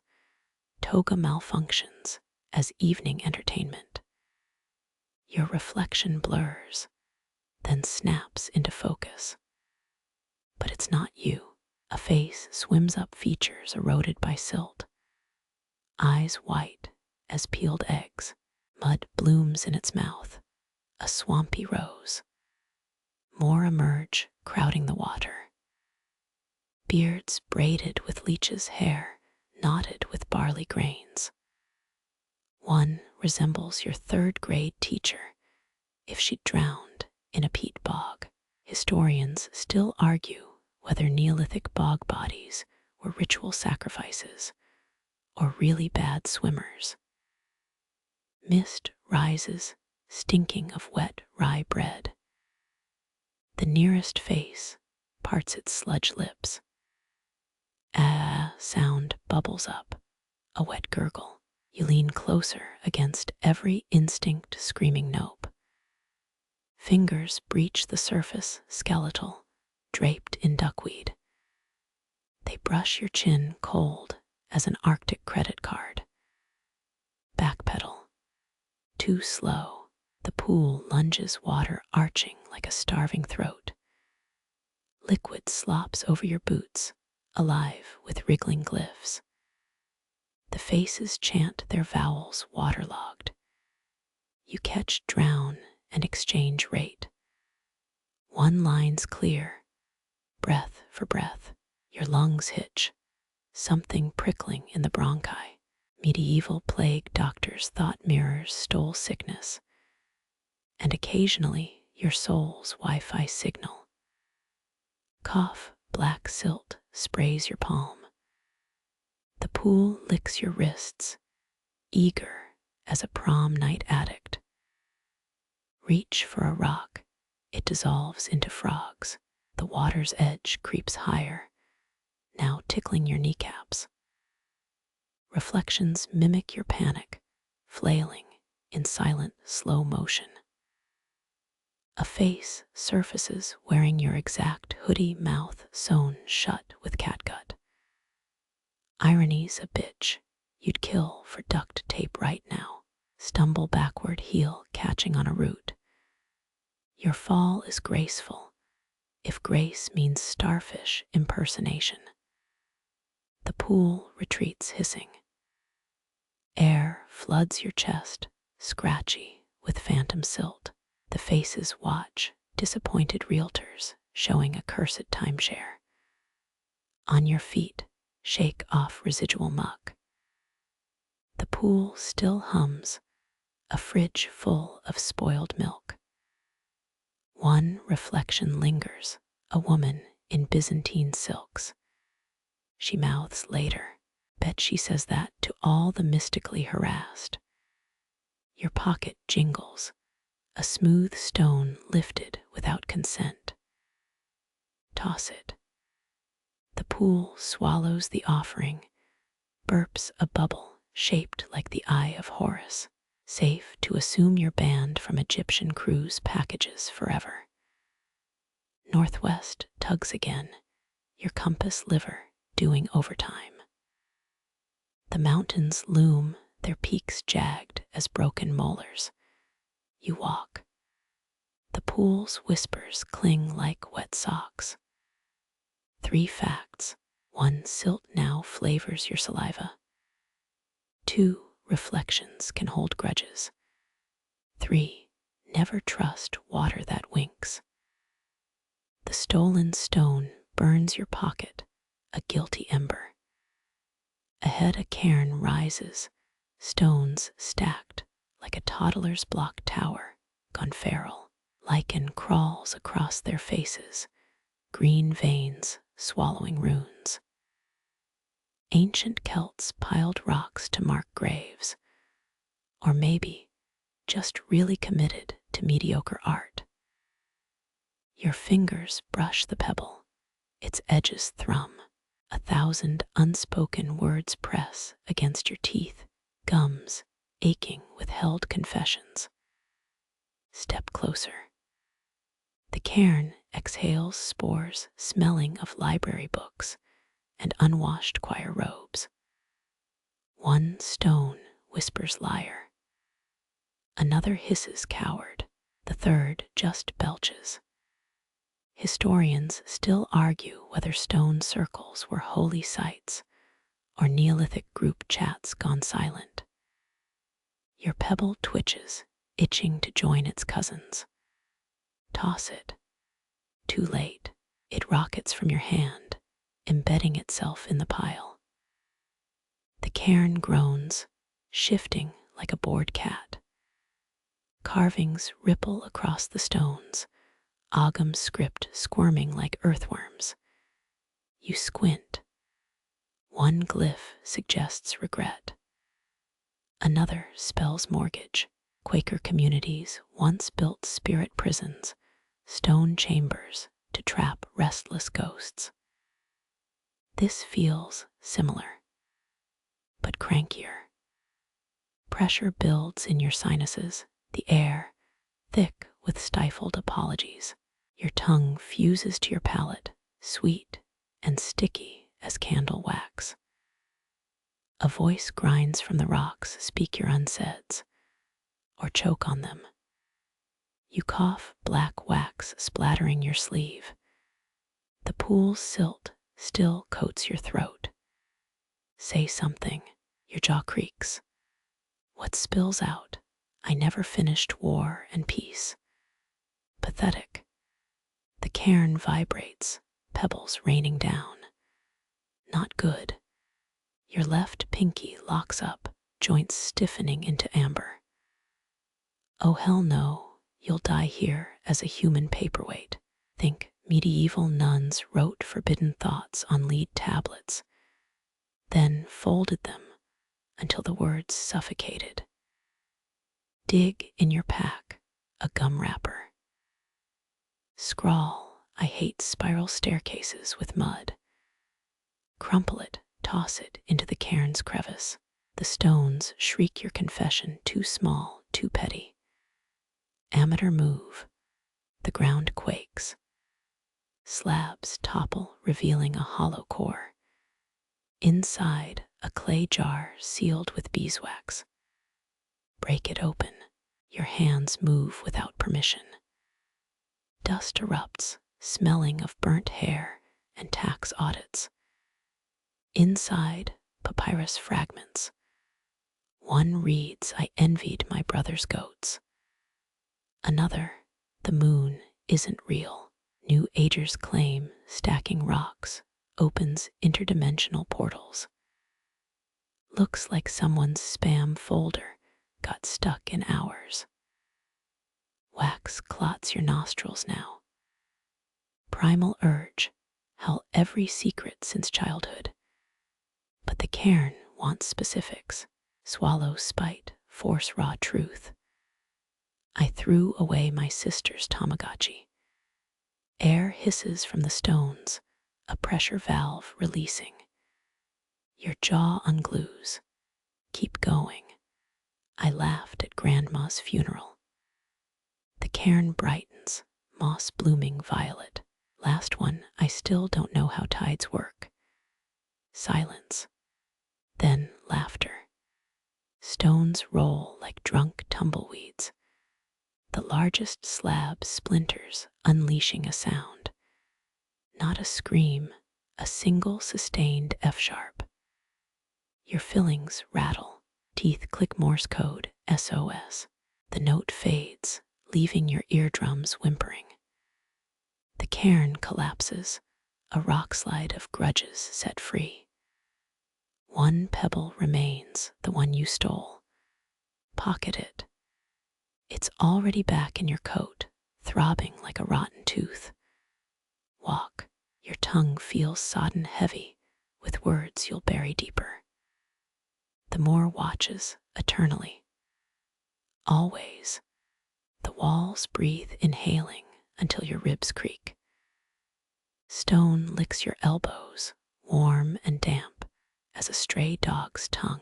You shuffle sideways, a crab with performance anxiety. Gnosis' labyrinth once hid a bull-headed nightmare, but this one's got worse HVAC. Cobblestones throb underfoot, pulsing like a neck vein mid-argument. Left, the corridor cinches tight, a corset laced with spite. Right, the ceiling drools limestone sauce. Your boot squeaks. The maze halts, walls cocked like curious owls. Ever played freeze tag with architecture? Now's your chance. A draft carries whispers, or maybe tinnitus from that cursed F-sharp. The left wall inches closer, smelling of wet bread and regret. You press a palm against it, muscles flex beneath the rock.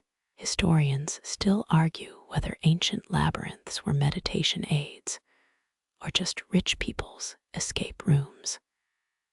Sudden vertigo, the floor ripples. Tiles flip, revealing carvings. One depicts a man juggling scorpions. Another shows a duck with teeth. Victorian garden mazes band running, a rule you're ready to violate. Walls resume their grind, hemming you into a space tighter than airplane lavatories, sinking with your heartbeat now, each thud slamming stone against stone. Collarbone kisses granite. Questions later. Survive now. A crack splits the ceiling. Moonlight spills in along with a single oak leaf. Catch it. Too slow. It shreds midair. Confetti for your existential crisis. The maze shudders, reshuffling like a dealer's deck. Your canteen rolls away, claiming independence. 3 paths emerge, all sloping downward. Pick one. First step corridor narrows to a coffin's girth. Second, your belt buckle screeches against rock. Third, the realization you'll die to the rhythm of your own dumb heart. Ahead, a dead-end mural. Faded pigments show dancers mid-collapse. Partners, stepping on each other's soles. Touch the fresco, plaster flakes into your eyes. Blink, the wall behind you's gone. New rule, the maze hates art critics. You pivot, knees popping into a circular chamber. Floor tiles spiral, a stone vinyl record. Center stage, a plinth holding an hourglass, sand suspended mid-fall. Approach. The hourglass whispers static, an untuned radio between stations. Flip it. Your fingers tremble. Sand awakens, swirling counterclockwise. Walls retreat, halls unraveling like knit sweaters. Time bends, or maybe the maze just respects interior design. A shadow flickers your own, stretched into a funhouse mockery. It points toward an archway where the air shimmers like desert asphalt. Run. Walls slam shut in your wake, a percussive ovation. The arch looms, threshold cracking with web-like fissures. Leap. You land in dew-soaked grass, lungs burning. Behind, the maze collapses into a growl of grinding rock. Your heartbeat slows, no longer conducting the chaos. But the hourglass weighs your pocket down sand, still defying gravity. Some puzzles solve you. Cinders spiral upward, each ember a disobedient firefly. Your fingertips sting, 1,000 paper-cut kisses from the ash-laden air. The hourglass still weighs your pocket, sand pooling like frozen amber. Ahead, a stone slab tilts skyward, its surface flaked with charred offerings. Pompeii's victims left bread in ovens. But this altar's menus less wholesome. You approach boots crunching blackened petals. Names scar the rock etched by fingers or claws. One reads Marcus Agrippa, the lettering blistered. Another Elena crossed out thrice. Historians squabble over whether Rome's Vestal virgins tended flames for piety or propaganda. Your breath hitches, the truth's probably messier. Like most things involving fire, a gust pelts your cheeks with grit. You shield your eyes, gritting teeth against the burnt sugar stench. Someone once sold Victorian funeral brooches woven from human ash, a morbid Etsy avant-la letter. The altar groans, its base cracking like ancient knuckles.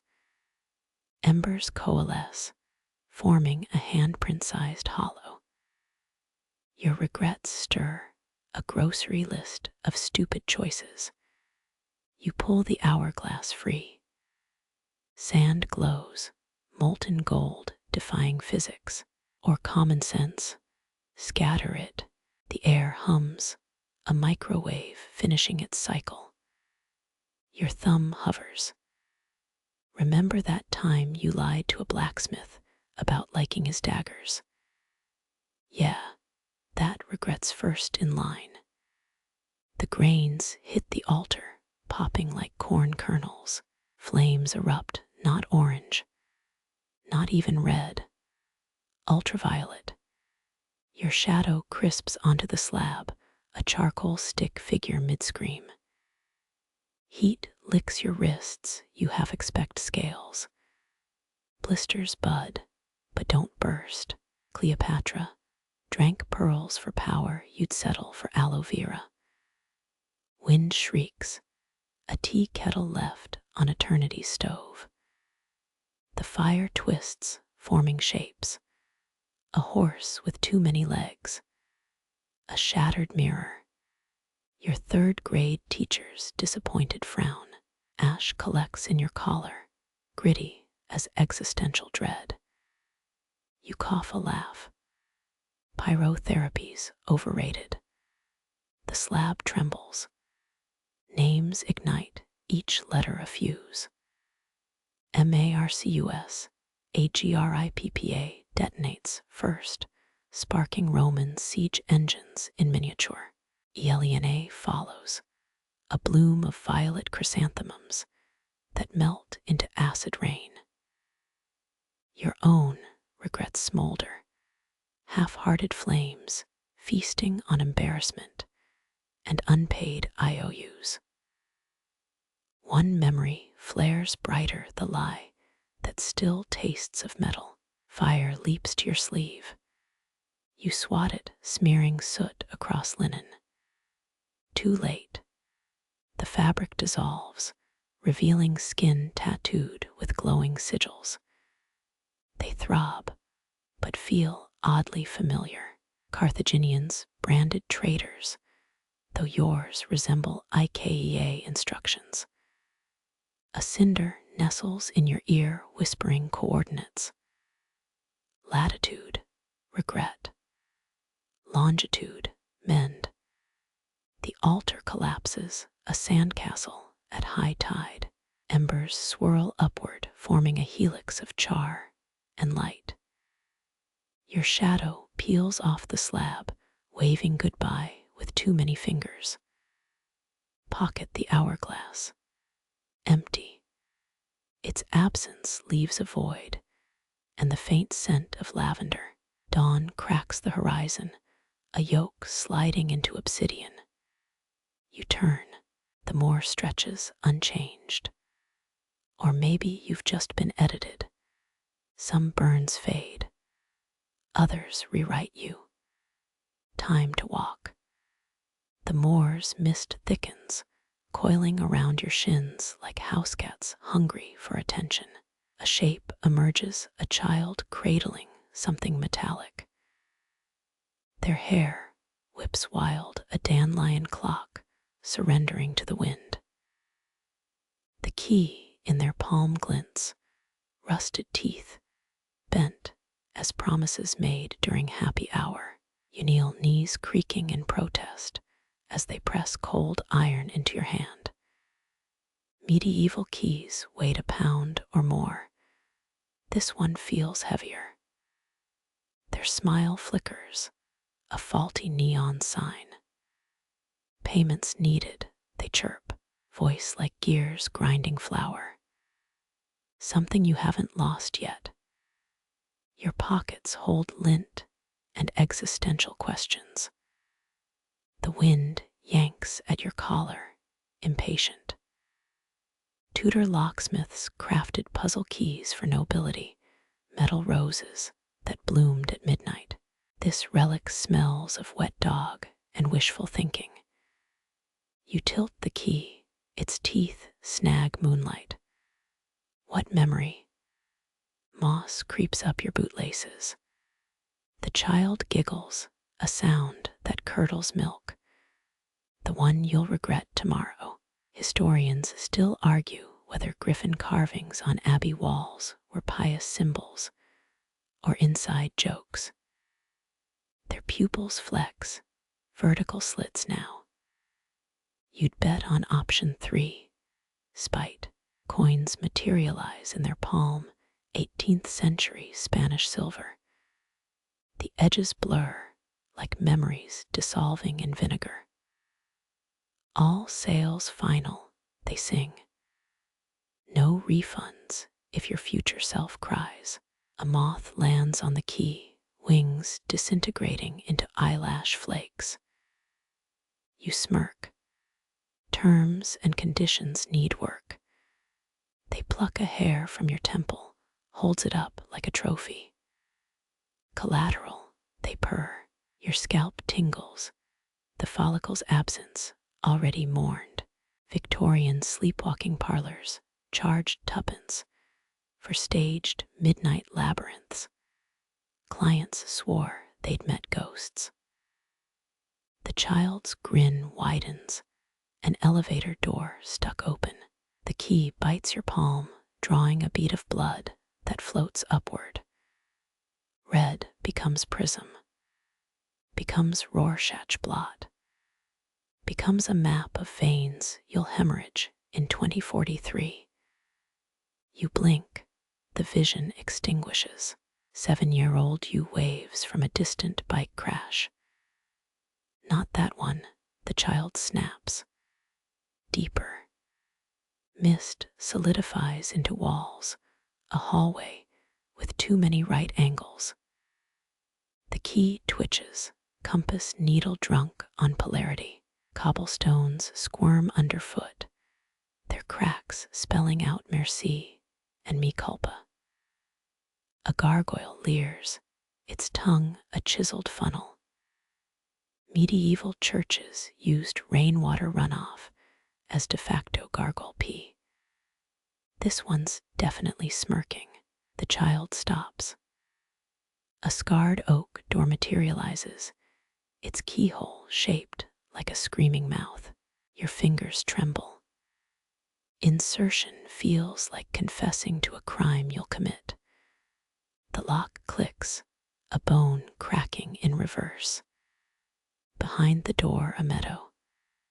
You at 90, gray and trembling, holding a rose made of ash. Well, the child taps their foot, impatience incarnate. The older you mouths words without sound. A carafe shatters in your chest. What's the exchange rate for unlived years? You turn. The child offers a quill. Sign here. The contract floats, Latin text dissolving into emojis. Your hand moves. The quill bleeds. Centuries condense into a signature loopy as a noose. The older you crumbles, rose disintegrating into a cough. The child claps, pleasure doing business. They vanish, taking the mist's instruction manual with them. The key warms, now stained with tomorrow's regrets. Your shadow stretches east, a taffy pull of doubt and diesel fumes. Somewhere, a version of you drops a teacup. It never stops falling. The Moor exhales, Starfields blinking their verdict. You pocket the key. It hums like a phone set to silent in 1998. The river licks your ankles cold as a dentist's smile. Water flows left, while ripples cascade right. A liquid Möbius strip, drunk on paradox. You crouch, palms breaking the surface tension.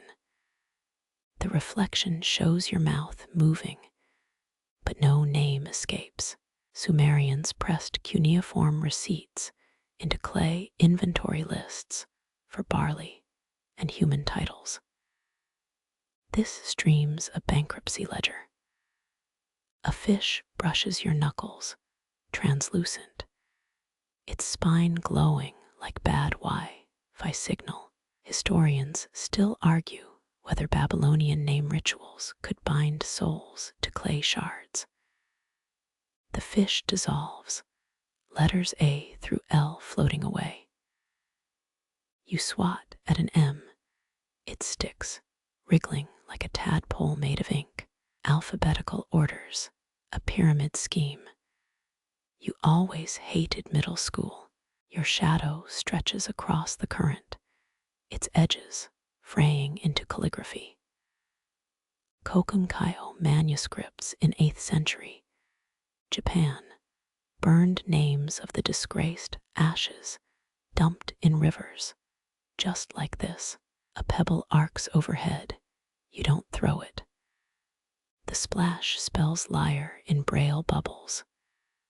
Fair. Kelp tangles your wrist, blooming into a cursive Sophia. You shake it off. The S disintegrates, more chickpea fragment than letter. 1970s. Paranormal journals claimed Siberian ice caves housed frozen algae that spelled out dead villagers' names. Peer review was skeptical. A wine cork bobs past, carved with your mother's maiden name. You let it go. Water hisses where the cork touches it, acidic nostalgia. Renaissance, nobles paid scribes to blot rivals from genealogies, but ink always bled through. The cork sinks, taking 3 syllables of your childhood with it. Cupped hands drip with liquid alphabet soup. A J hooks your thumb, persistent as a telemarketer. You flick it. Ripples echo the opening chords of a song you've forgotten. Ottoman water clocks used floating letters to mark hours, each character dissolving at dawn. You check your watch. The numbers are gone. A frog croaks, its throat sac puffing out the shape Maria. The M pops, a bubblegum desecration. You smirk. Low effort forgery. Your boots sink into the bank, squelching out a bass line from Billie Jean. 18th century French enfants terribles allegedly seduced partners by whispering names into pond scum. You're single, but hey, nice try, universe. The current thickens, molasses slowing time.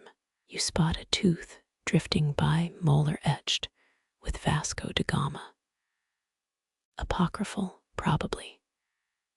Still, That time you lied about knowing Portuguese stings extra now. The river exhales, a mist tasting of erased report cards and burner phones. You inhale, and your social security number floats out. Something tugs your sleeve. A scrap of papyrus, half disintegrated reads property of Liber. Could be Library of Alexandria. Could be your cousin Libby. Either way, too late. The Nile flooded in 273 AD, drowning tax records mid-sentence. Unfinished grievances silt this river's bed. You wade deeper. Waterline hits your ribs, a cold zip tie. A floating queue jabs your kidney. Scrabble enthusiasts in the 1930s believed lost tiles congregated in Appalachian streams. Filed patents went bankrupt. The queue drifts off, quest incomplete. Your shadow kneels upstream, washing its face. When it rises, no features remain. Just a silhouette-shaped hole where you used to be.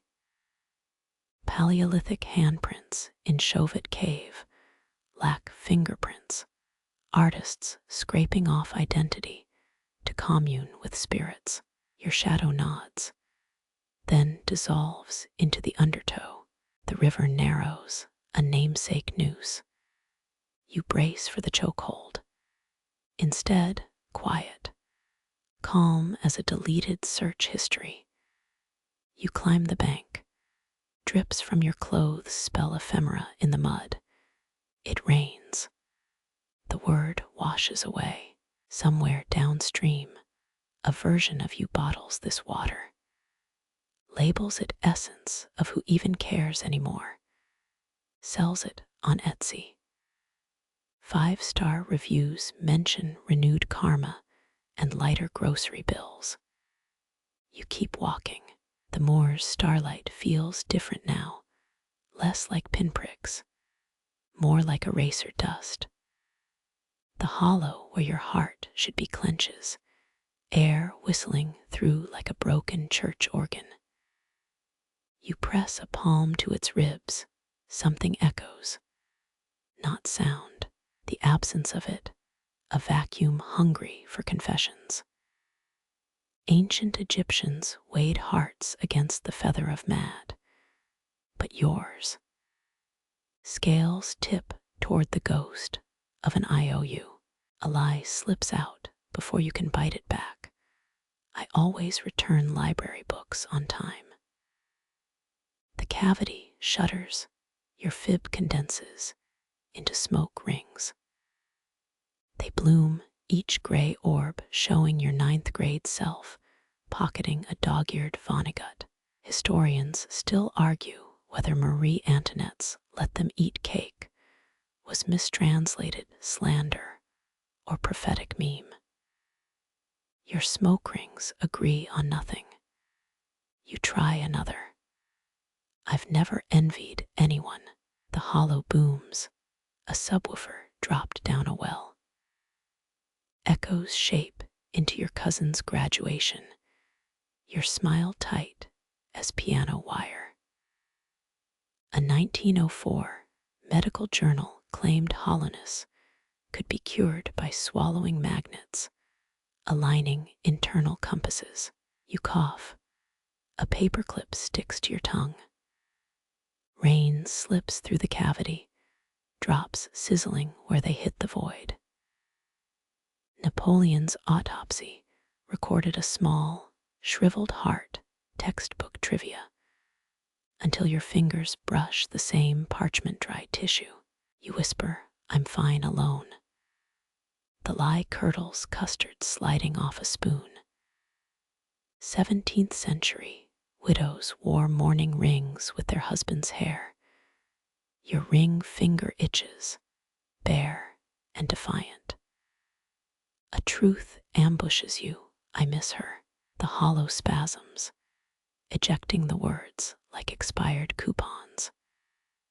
They flutter ink bleeding into milk her, kiss her, dismiss her. 1940s radio psychics swore lying cured arthritis. You flex your hands, no cracks, just phantom stiffness. You lob a half-truth like a grenade. I've forgotten your face. The hollow wretches, Polaroids vomit forth summer days. A motorcycle, her braid whipping like a metronome. Archaeologists found a Roman Egyptian mummy with a hollow chest cavity, stuffed with papyrus love letters instead of organs. Your cavity prefers receipts. This isn't helping. The hollow wheezes a laugh. You kick it. Big mistake. Your toe phases through, frigid as Arctic telegram wire. 1800s spiritualists sold ectoplasm made from cheesecloth and egg white. Your breath frosts in the emptiness. Same cheap parlor trick. Moonlight leaks through your ribs, projecting a Rorschach blot on the Moor. I'm not afraid, you tell the shadows. The blot sharpens, a toddler's crayon drawing of your mother. The air smells of burned toast and unsent apologies. Cold War spies microfilmed secrets into fake molars. Your molars ache with all you've swallowed. You surrender a secret, just a small one. I still have my childhood blanket.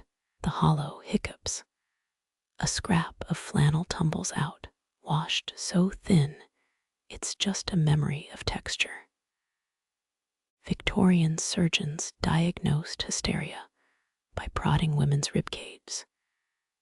Your fingers dig into your own bones. Diagnostic. A final lie, I forgive you. The hollow detonates. Shrapnel shattered teacups. A bicycle chain. Every we need to talk text embeds in the soil. Historians still argue whether the Voynich manuscript was a medicinal grimoire or an elaborate Renaissance prank. Your shrapnel spells maybe both. The cavity seals scar tissue, forming a keloid lullaby. You press your ear to it. Distant waves or blood rushing. Either way, rhythm. A Neolithic flute carved from vulture bone plays in your marrow. You hum along. Starlight filters through clouds, eraser dust settling on a final draft. Somewhere, a version of you files this under-resolved. Another lights a candle, chanting WikiHow articles on self-care. You pick a direction and walk. The Moor doesn't care which.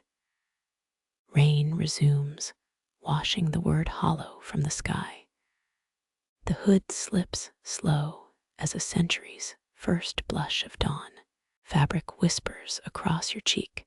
6th dynasty, embalmers used linen so fine, it breathed like skin. Moonlight pools in the hollow beneath the cowl. You lean closer, your own irises glare back, but weathered, wrinkles like river deltas, crow's feet carved by star tides. Mirrors lie, you rasp. The gatekeeper's mouth, your mouth twitches. A moth flecks from your shared lip, wings powdered with what might be ash or sifted time. 19th century spirit photographers claimed to capture ghosts on film. Most just had beetles crawl on the negatives. This feels fancier, though less crunchy. You reach to touch the face that isn't yours. The figure recoils, its cloak billowing into a map of the night sky. Cassiopeia winks from the hem. Archaeologists still feud over whether hidden passageways coil under the Sphinx's paws, or just the thrum of wishful shovels. You've got tunnels enough in your ribs. Wind keens through the moor. The gatekeeper's voice rasps, a blade dragged over gravel, yet somehow yours. You've been leaving breadcrumbs, it says, orange peels and train stubs, burnt toast crusts. You check your pockets, lint and a gum wrapper. The wrapper unfurls. Tiny glyphs swarm like fire ants. A snort escapes you. Cryptic much. The gatekeeper's groan rattles your molars. You made me. All those midnights sketching, eyes in margins, knuckle bones under pillows, praying for signs. Your cheeks flare. The Victorian cure for night terrors involved drinking vinegar mixed with powdered jade. You'd take the nightmares. Shadows coil around your wrists. You think you're the first to uncover secrets. The gatekeeper's laugh tastes like your grandfather's pipe smoke. Babylonian astronomers plotted star paths in wet clay, still missed the comet that unmade them. A pause, like you missing her last call. The words knot your throat. Memory scrapes fingernails on a steamed mirror. June 7th, 9:13 p.m. Voicemail blinking. Laundry hums in the background. Historians reconstruct entire wars from pottery shards. You can't parse 4 seconds of white noise. Lightning fissures the sky. The gatekeepers cloak tears, reforming as a mosaic of every path you've walked. There's the alley where you kissed a stranger.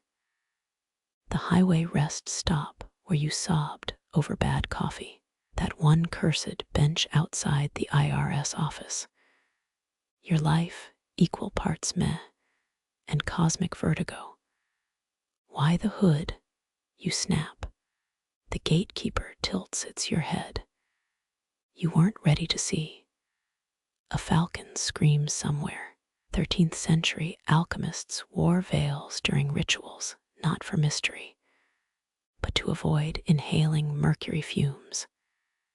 You inhale peat and ozone and something sweet. Distant apples. Rotting. The cloak dissolves, a sandstorm in reverse. Each thread becomes a starling, a syringe, a shoelace. The face remains. Of course it does. You stare at crow's feet mapped by decades you haven't lived yet. An eyelash trembles, gray as old newspaper. Your breath hitches. Bullshit, you whisper. The gatekeeper sighs. The Moor's older than your guilt. Older than the fortress they buried beneath 3 tons of ballroom dance manuals. True, an Edwardian millionaire tried canceling the Bronze Age. Failed spectacularly. You jab a finger at Urid's chest. If I'm you, why don't I know the way out? A smirk. You haven't lived it yet. The horizon shimmers, a mirage of a convenience store glowing neon. Disposable lighters click in your joints. A truth detonates between you, no voice. Just wait. 16, and swiping your dad's whiskey. 42, and deleting a love letter draft. Yesterday, stepping over a crack in the sidewalk, just in case. The Moor drinks it all. Stars blink in unison, a cosmic cuckoo clock. The gatekeeper's edges fray. Encore, it murmurs. Or are you still drawn to her lighthouse? Your gut twists. Cold War radars once mistook migrating geese for nukes. This false alarm aches sharper. Dew seeps through your socks. The gatekeeper's skin grows translucent, a window smeared with breath. Your reflection wavers. Wait, you croak. Too late. The figure fractures, a kaleidoscope of all the apologies you'll mumble into payphones. Silence. Then the Moor's voice low as a turned page. You were never the trespasser. You're the threshold. A shiver gallops down your spine. St. Augustine hated thresholds, called them the devil's playthings. You'd laugh if your knees weren't pudding. The stars dim. Dawn smolders somewhere lyre. You press a hand where the gatekeeper stood. Soil pulses, a heartbeat older than your teeth. Your other hand finds the scar above your ribs. The old wound hums, a vulture bone flute duet. When you turn, the horizon's identical in all directions. No, wait. A lone dandelion shivers. You crouch, its stem twists into a key, or a wish, or just a weed. Doesn't matter. You pocket it. Your boots squelch onward. The Moor inhales, exhales. A tide locked to some ancient lunar pull only your bones obey. The ash clings, powdery and warm, as a just-blown dandelion clock. Chains you didn't realize bound your wrists crumble like burnt sugar. Your forearm itches where shackles once bit. 19th century convicts nicknamed their iron cuffs devil's bracelets. Guess you've upgraded to spectral accessories. Stars unravel overhead, not fading, but unpicking themselves. Strands of starlight tangle in your hair. You swat at them, a reflex left over from batting away June fireflies. Medieval monks allegedly chugged beer during fasts, liquid bread for pious bellies. Celestial threads taste like static and fermented rye. A chuckle escapes you, nervous, too sharp. Unbinding, huh? Did I miss the IKEA instructions? The Moor's silence stretches.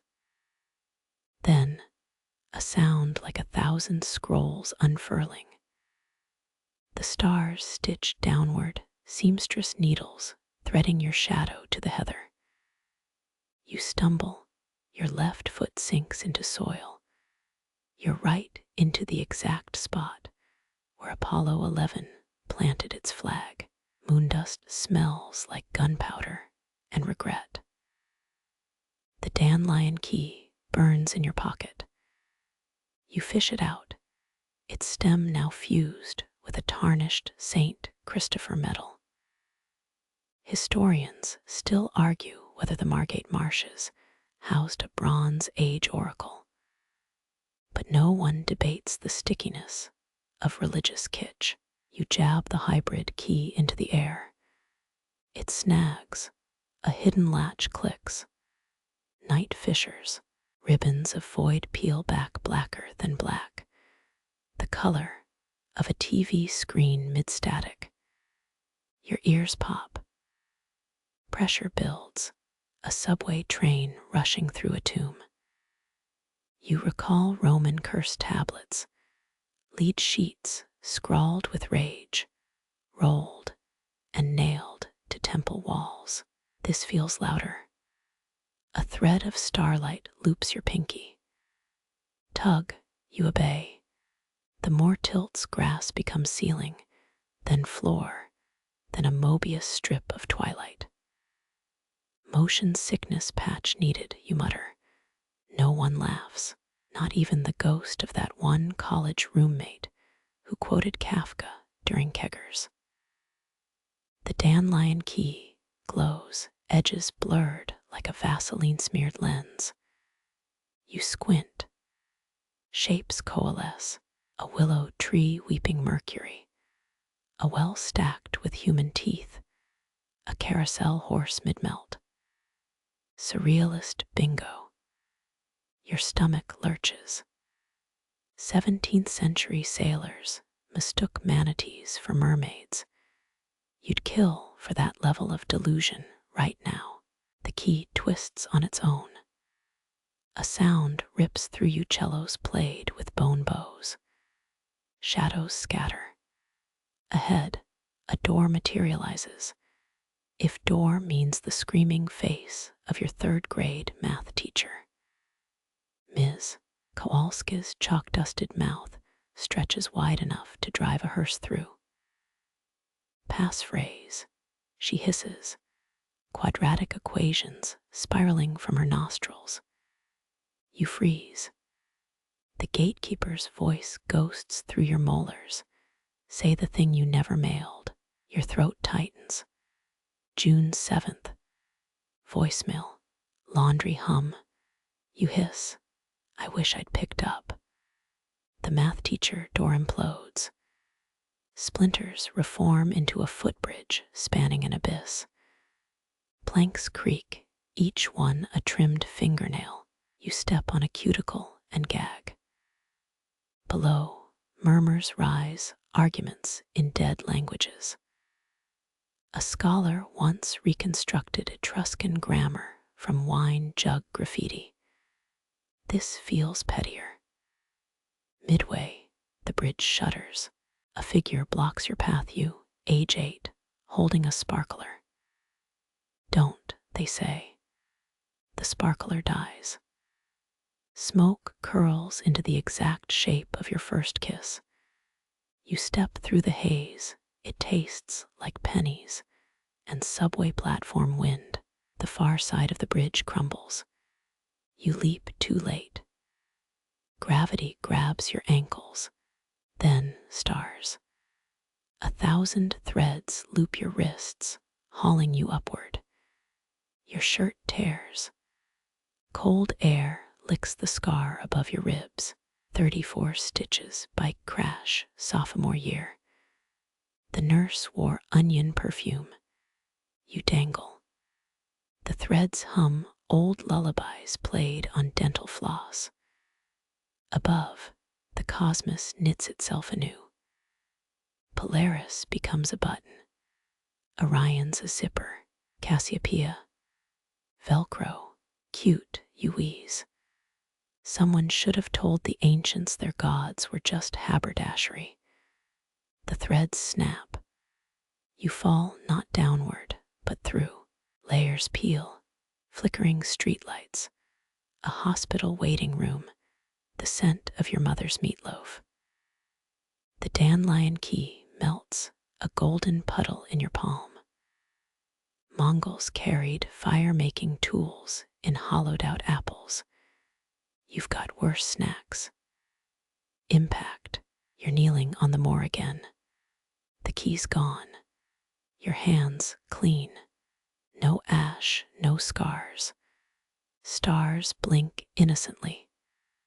A beetle trundles past, hauling a crumb of light. You nudge it with your boot. Don't work Sundays, you advise. The beetle salutes with an antenna. Eastward, a new constellation forms a lopsided wheel. You count 7 points, or 8. Pythagoras claimed numbers held divine truth, but he banned beans for being too sexy. You stand, knees crack like walk of fame, stars under a pickup truck. The Moor exhales, a breeze carrying burnt sugar and diesel. Your shadow stretches, then snaps back like a rubber band. Somewhere, a payphone rings. You ignore it. Unbound, sure, but some chains come pre-installed. The horizon stays put. For now. Beneath your heel, something crunches. A cassette tape, mangled, magnetic ribbon fluttering. You pocket it anyway. 90s relics deserve their second acts. The stars yawn, dawn's still a liar lounging in pajamas. You walk. The beetle follows. Partnership achieved. Your pockets jingle lint. The melted key, 34 cents. Enough for a gumball or a down payment on another existential headache. You hum a commercial jingle. The Moor harmonizes, a barbershop quartet of Peat and regret. Ahead, a cairn glints. Stacked stones or vertebrae. You kick it, stones scatter, revealing a fist-sized hole pulsing like a gumline abscess. Historians still argue whether ancient Persians drilled skulls to cure migraines. You're not volunteering. The hole whispers in iambic pentameter. You reply with a snack wrapper haiku. Silence. Then a snort. The cairn reassembles. You nod, artistic differences resolved. The beetle spirals a dung ball into the horizon. You follow. No more gates. No keepers. Just the Moor's breath against your neck, damp and sly, as the stars knit themselves into a shroud you wear like a second skin. Sunlight stabs the horizon, a broken bottle's edge. You shield your eyes, too late. The lie has already slipped its blade between your ribs. Shadows coil like stirred vipers, their hisses harmonize with the beetle's shell clicking Morse code against your boot. Dawn's a bad stand-up comedian, you mutter. All punchlines, no truth. The beetle halts. Its antennae twitch toward a splintered beam of light. Medieval bell ringers called this the devil's hour, when false dawn tricked roosters into crowing prematurely. You toss your last 34 cents into the glare. Coins vanish, no clink, just the wet gurgle of a vending machine drowning in a mall fountain. A shadow detaches, elongates into a faceless sundial. Its needle points west, or is it east? You spit. Saliva hangs midair, crystallizes into a tiny prism. 16th century astrologers read futures in spit shapes. Yours looks suspiciously like a middle finger. The beetle marches onward, a six-legged general. You trail it through light that shudders like a film reel missing frames. Patchwork grass blurs underfoot. 17 steps later, your toe stubs against granite, a sundial or a tombstone playing dress-up. Its inscriptions weathered to ghost strokes. You crouch. Fingertips brush the stone cold leeches into your joints. Memories surge. Lemonade stands. A skateboard's clatter. Your father's voice shouting, "Watch the road." Historians still argue whether Roman sundials measured time or guilt. The stone tilts. Beneath it, a cell phone from 2002. Snake Eye blinks on the screen. Charger sold separately, you say. The beetle climbs onto your shoulder. Its legs prick like suture needles. Light fractures again, this time into geometric shapes. A honeycomb of lies. You recall Egyptian sun priests slathering themselves in honey to catch dawn's first deceit. Sticky business. Your shadow rebels. It peels from the ground, molten tar shaping itself into a funhouse mirror. You wave. It gives you the finger. Fair exchange. Byzantines believed reflections stole soul fragments. You toss the cell phone at it. The shadow swallows the device, burps static. Wind gusts, carrying the stench of burnt toast and embalming fluid. The beetle trembles. You press on, soles crunching over light shards that crack like stale communion wafers. 30 paces ahead, a picnic table materializes.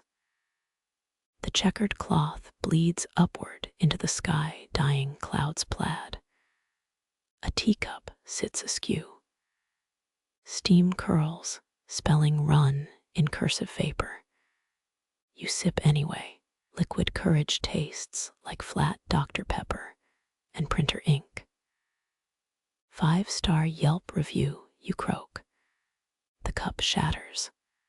Shards skitter into a cairn formation, an arrow pointing north-northwestish.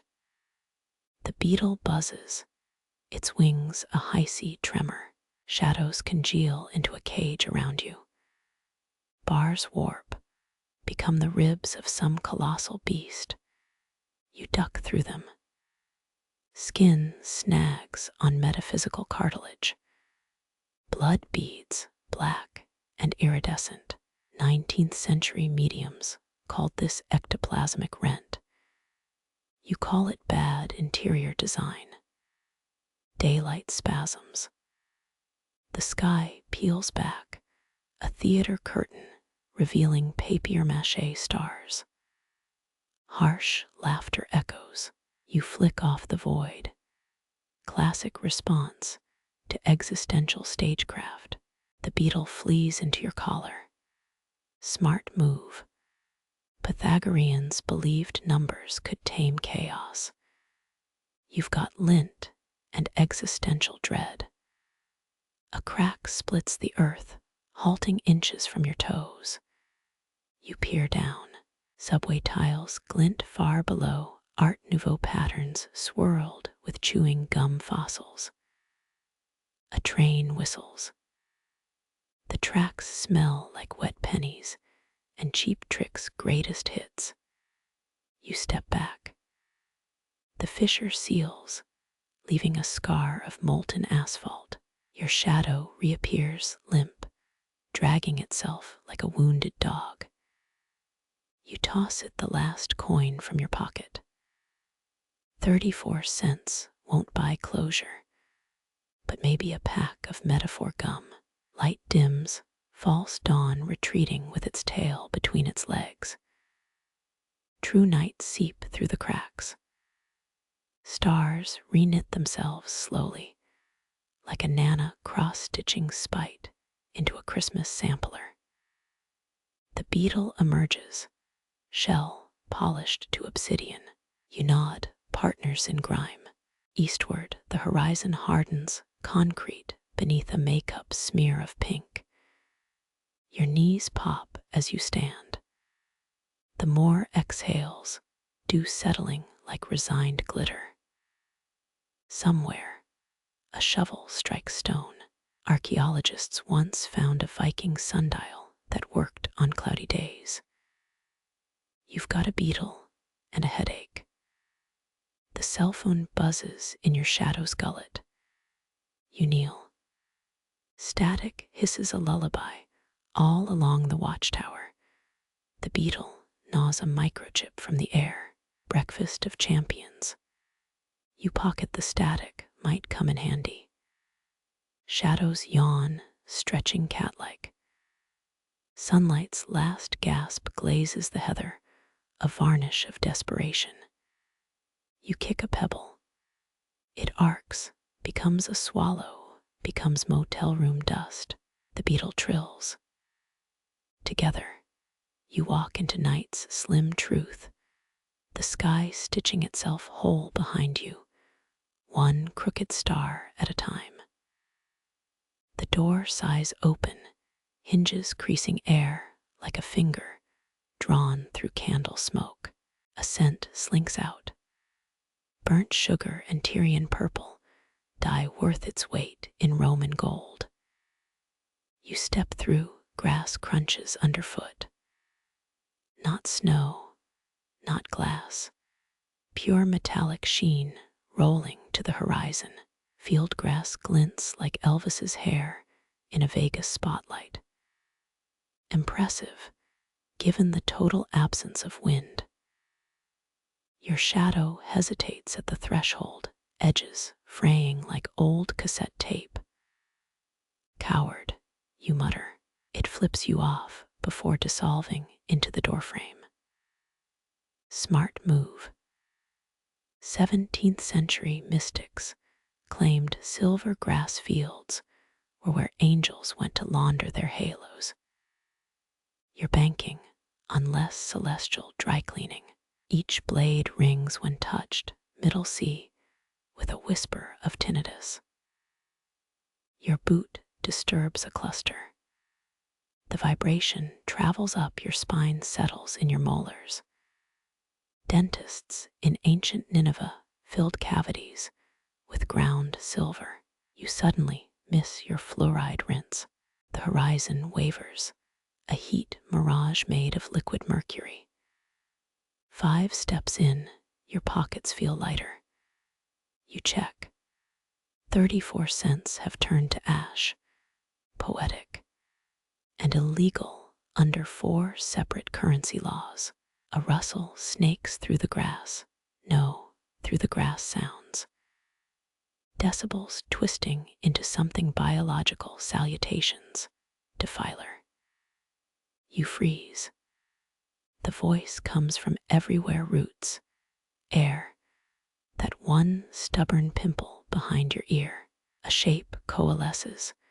Grass blades weaving themselves into a humanoid outline. Classic Wheat King cosplay. Its eyes are tarnished coins. Name your business. Door was open. Doors always open. Doesn't mean you're invited. The figure snaps its fingers, if it had fingers. 6 blades shear off, forming a skeletal hand. Historians still argue whether the real Seahenge was a burial site or a Bronze Age rave portal. You're leaning toward option B. A coin eye blinks. You reek of unfinished quests. Took a shower in unresolved trauma this morning. Compliments of Motel 6.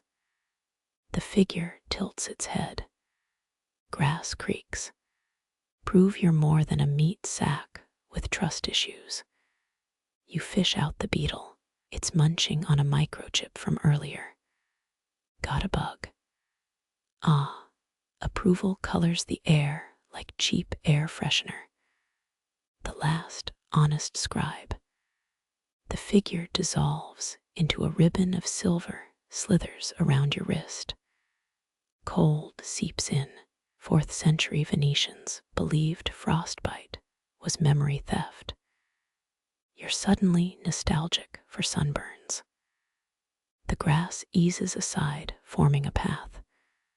Not a straight line, more like a drunk spider's ECG readout. You follow, soles tingling. Each step etches faint symbols into the blades, disappearing before you can parse them.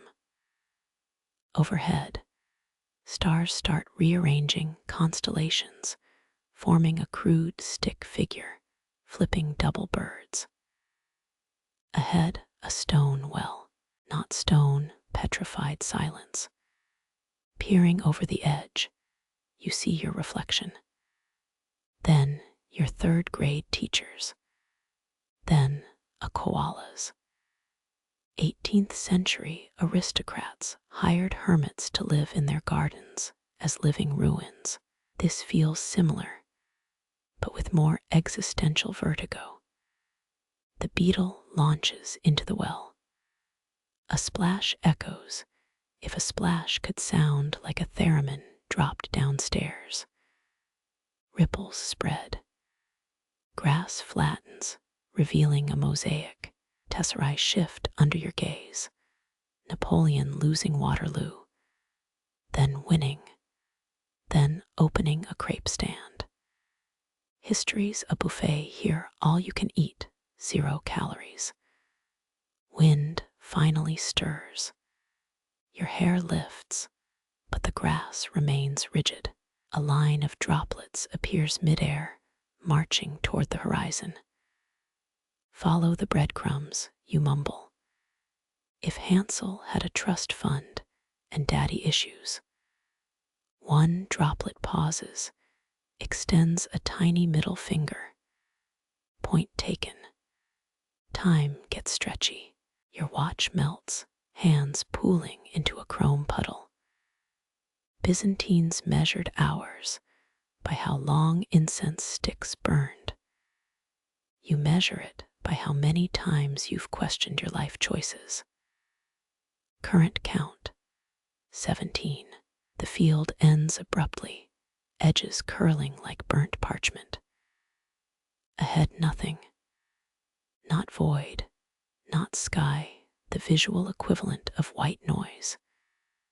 The silver grass knots into a rope bridge leading into the static. Handrails pulse alive. Historians still argue whether the hanging gardens of Babylon had automatic irrigation. You've got bigger concerns. First step onto the bridge. It twangs like a bass string. Second step, your shadow reappears, fused to the planks. By step 3, your shoelaces untie themselves. Classic. Midway, the bridge balloons into a platform. A stone slab waits covered in handprints. Yours fits neatly into a smudged outline. The slab cracks, revealing a single item. A cassette labeled mixtape for the apocalypse. You press play. Static, then a familiar voice. Hey, you made it. Now turn around. You don't. The grass bridge disintegrates, planks evaporating in reverse order. You're left, standing on the last slat, wind plucking at your sleeves. Downwards isn't a direction here. Neither is surrender. The beetle emerges, wings glazed with stardust, and alights on your ear. Jump, it says, or maybe you think it. Or maybe the sky types it in Comic Sans. You leap not downward, but sideways. A maneuver would make Newton binge drink, static parts like stage curtains. The cassette plays your junior high graduation song. You deserve this. Grass fades beneath you. Air thickens to honey, golden and suffocating. Your last breath crystallizes, hovers, becomes a tiny disco ball refracting memories. First kiss, flat tire, that weird cough syrup hallucination with the talking toaster. The fall doesn't end, it curdles. Milky light coats everything. Somewhere, a door clicks shut. You land, if landing is the right word, in a place without verbs. Silver grass tickles your palms. The beetle snores in your collar. Above, new stars blink awake, less judgmental now. Or maybe you're just too tired to care. Your knees hit soil that's equal parts velvet and grave dust, a texture Louis, XIV's landscape architects would have murdered for. The beetle shifts, legs etching what might be ancient insults into your collarbone.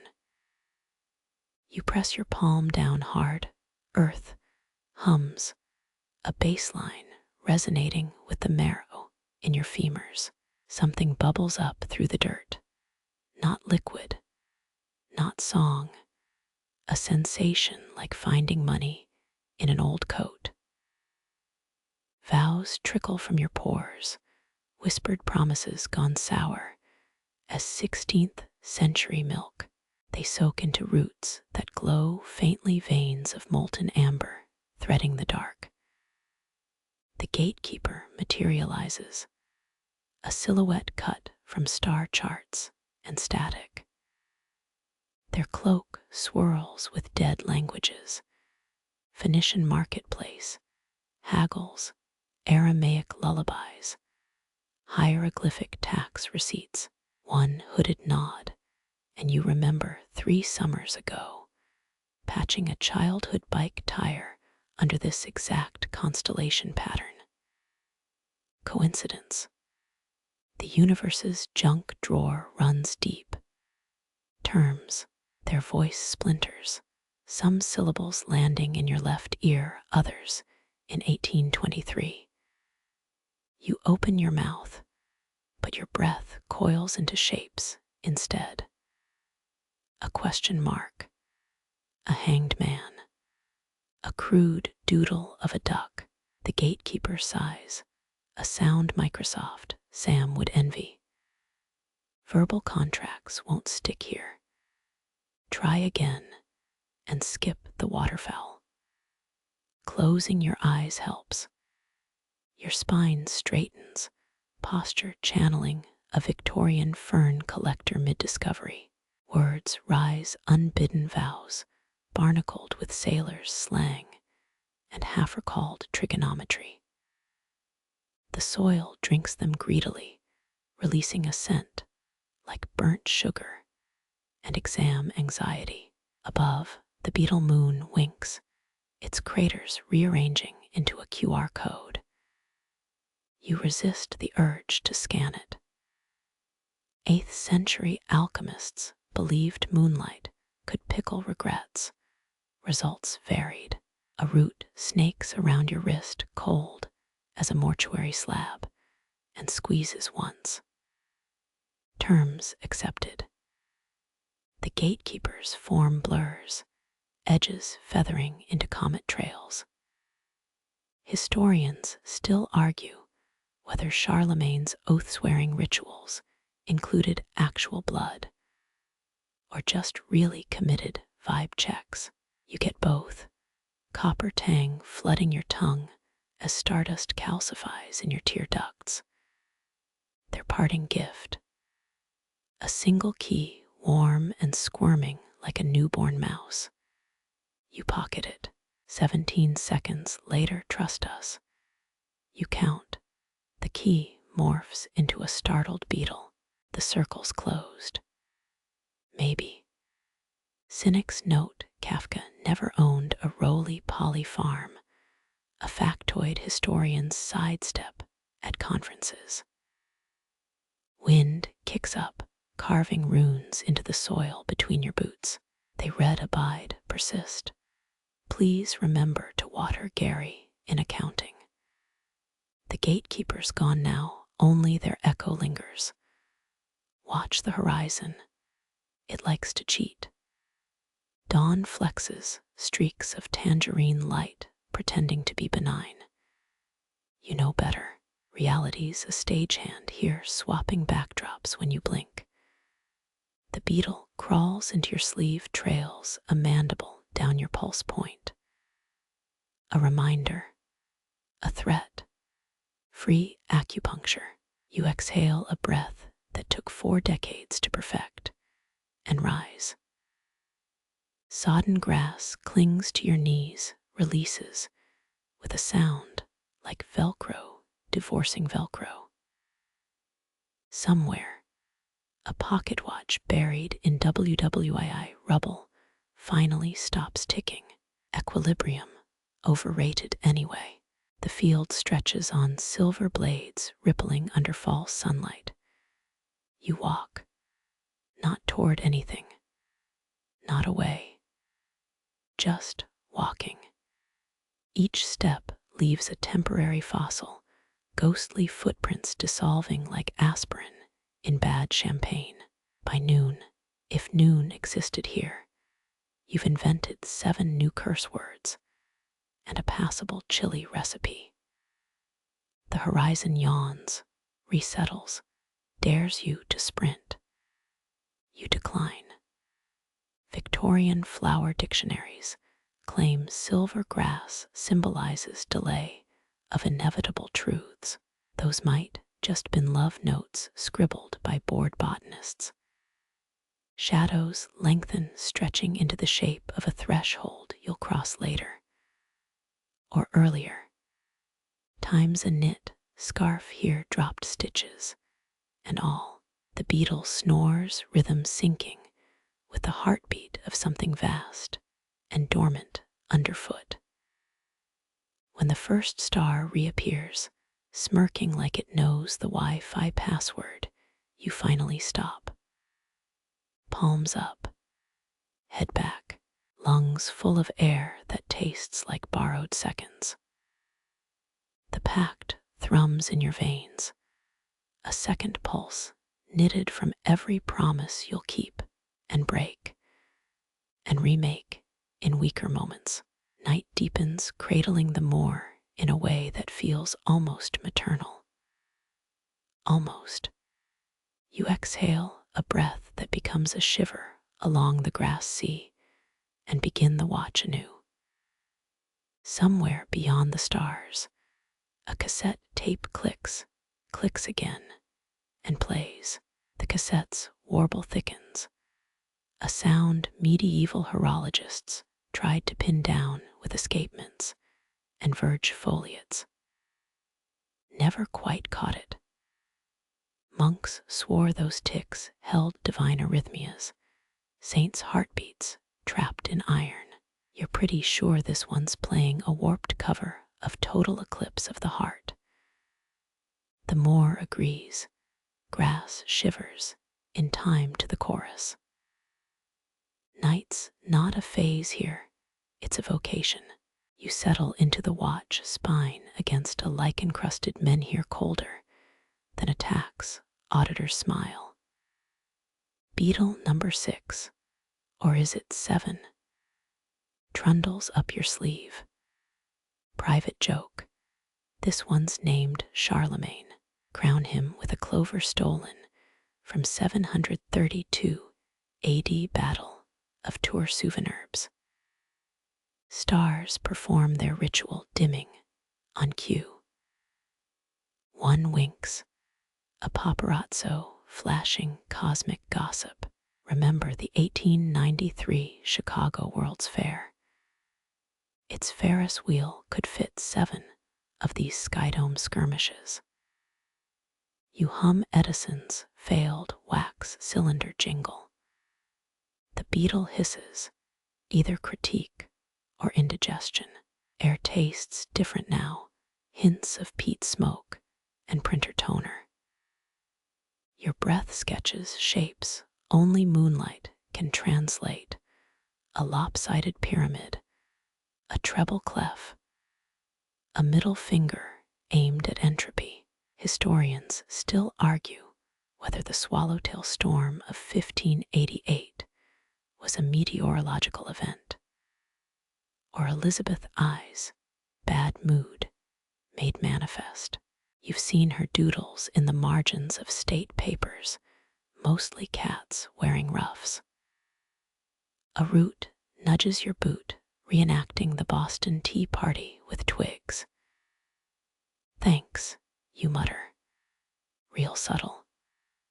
The Moor's sense of humor runs Puritan dry.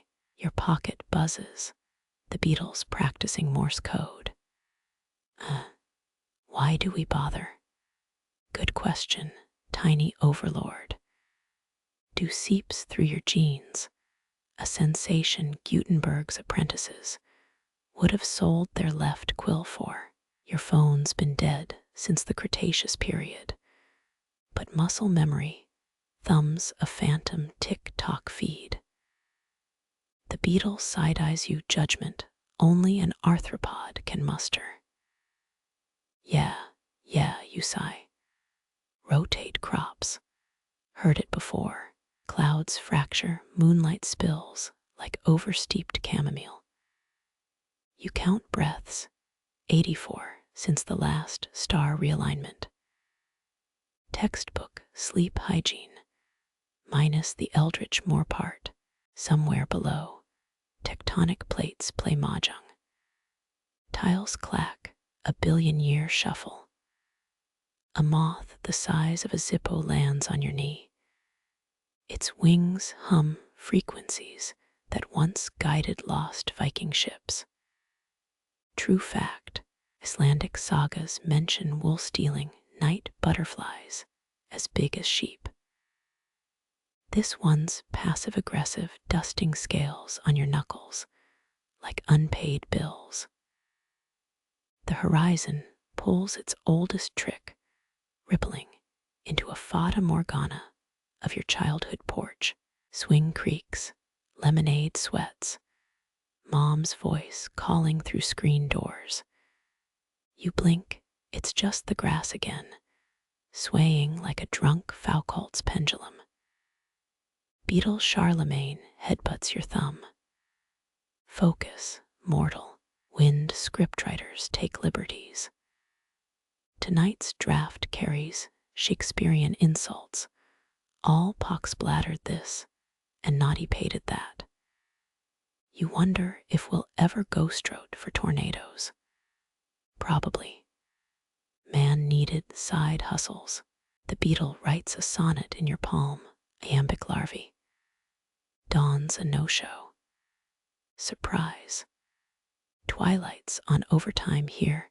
The union reps a flagstone with grievance issues. You nibble a wild blackberry. Tartness spikes memory of a first kiss behind a CVS. The beetle's unimpressed. Rom-coms lied, buddy. Deal with it. Shadows start their shift, stretching into a conga line that mocks your posture. You counter with yoga poses named after extinct birds. The dodo stance kills, figuratively. Beetles' applause sounds suspiciously like mandibles clacking. By hour 47, or Tuesday, you've memorized each foxglove's gossip. That one's angry about the Norman conquest. This one's writing a screenplay. Historians still argue whether Roman concrete recipes included goat hair or just really bad audits. You vote for goat bureaucracy. The key now a thimble, now a tooth sings in your pocket. Flat note, but earnest. Remember when 18th century pirates used musical locks. Sailors swore singing Spanish ladies could pop any chest. Beetle rolls its eyes. How do they do that? Moonlight puddles, quicksilver you're half tempted to bag and sell on Etsy. Renaissance alchemists would have dueled for a vial. You sketch a mustache on your reflection. The beetle approves Baroque mischief in 6 legs. When the earth finally inhales, a seismic yawn, you rise. Knees crack like Gettysburg signal drums. Beetle ascends to your shoulder, Napoleon surveying Waterloo. Together, you decree mandatory snack breaks for cosmic entities. Enforcement pending. Your footprints linger faint as Marie Curie's fingerprints on a petri dish. The Moor repaves itself stitch by stitch, weary seamstress of the sublime. Beetle carves I black heart you into a pebble. Unclear who it's for, recipient pending. Stars recalibrate, their math never quite straight. Copernicus chewed 3 quills per diagram. You've snapped 4 pens. Progress. The beetle files your frustration under mortal hobbies. At some non-hour, the cassette player coughs, rewinding scars into the magnetic tape. You mouth the lyrics you shouldn't know. Something about Icarus ordering takeout. Beetle conducts an invisible orchestra cricket section on point. Night's cradle rocks, splinters, and all. You hum a lullaby the Zuni whispered to cornstalks. The horizon forgets its animosity briefly. Even cheat codes need naps. Beetle dozes, your turn to keep vigil. Breath sinks to the Moor's clandestine tides. Paleontologists once found a Neanderthal jawbone mid-yawn. Circle of lives, a treadmill. One star detaches, streaking westward with your third-grade teacher's signature. Mrs. Kowalski would have graded it, needs more sparkle. The beetle salutes. You don't correct its form. Silence pools, not vacuum, but the thick quiet of a museum after hours. Exhibits stretch, bronze gods flex. Beetle curates your pulse into an audio guide. Observe the mortal's exhaustion. Note the caffeine deficiency. When the watch finally cycles, lurch of cosmic gears, you've forgotten the script. Improvise. Beetle's your hype man. Crowds a hedge of thistles. Encore. Mandatory. Exhale, the Moor drinks it greedily. Your breath becomes a comma in its endless sentence. Beetle pens the footnote. Stars blink once. You follow suit. The cassette's warble fades to a purr. Iron lungs stilled by dawn's approach.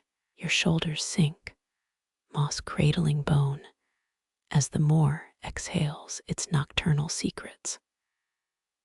Beetle Charlemagne tucks himself under your collar, six-legged paperweight against the tide of wakefulness.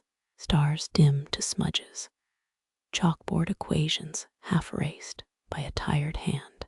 Breath steadies each rise and fall synced to lichen's slow crawl across stone. The air unspools its knots, peat smoke and pixel dust replaced by dew's clean sigh. Your eyelids chart constellations, not the ones named by dead kings, but the patterns only snores invent. The horizon blurs its edges, watercolor patience, seeping through cracks in the night. Even time yawns its teeth less sharp now, less eager to bite. You count heartbeats instead of minutes, 84, 85, until numbers lose their grip. Beetle stirs, antennae sketching lazy glyphs on your collarbone. His Morse code softens. No translation needed. The Moor hums agreement, a lullaby stitched from cricket wings and quenched moonlight. Shadows fold themselves, neat as origami cranes, beneath foxglove leaves. Your boots soften, leather dissolving into root tendrils. Quiet communion with the ground. Pocket thimble sings its tinny hymn, a lullaby for vaults and weary hands. Dawn's absence no longer prickles. Twilight wraps you, a moth-eaten quilt patched with stardust and stubbornness. You taste sleep not as surrender, but as truce. The earth murmurs through soil, and spleen stories of bedrock naps and glacial yawns. Stars relinquish their watch one by one, floating westward like dandelion seeds. Your breath becomes the wind's afterthought, a comma in the Moor's run-on sentence. Beetle's carapace dims, obsidian turning to velvet as he dreams in radio static. The last knot unties. Muscles sigh into the grammar of loam and limestone. Night's vigilance blurs, guardian becoming guest, watcher melting into watched. Even silence stretches, no longer a void, but a held breath. You slip between ticks of the cosmic clock, a thief pardoned by gravity. The Moor tucks you into its oldest fold, where hours unspool like celluloid and granite forgets to ache. Beetle's whisper follows, slash, and the world lets go.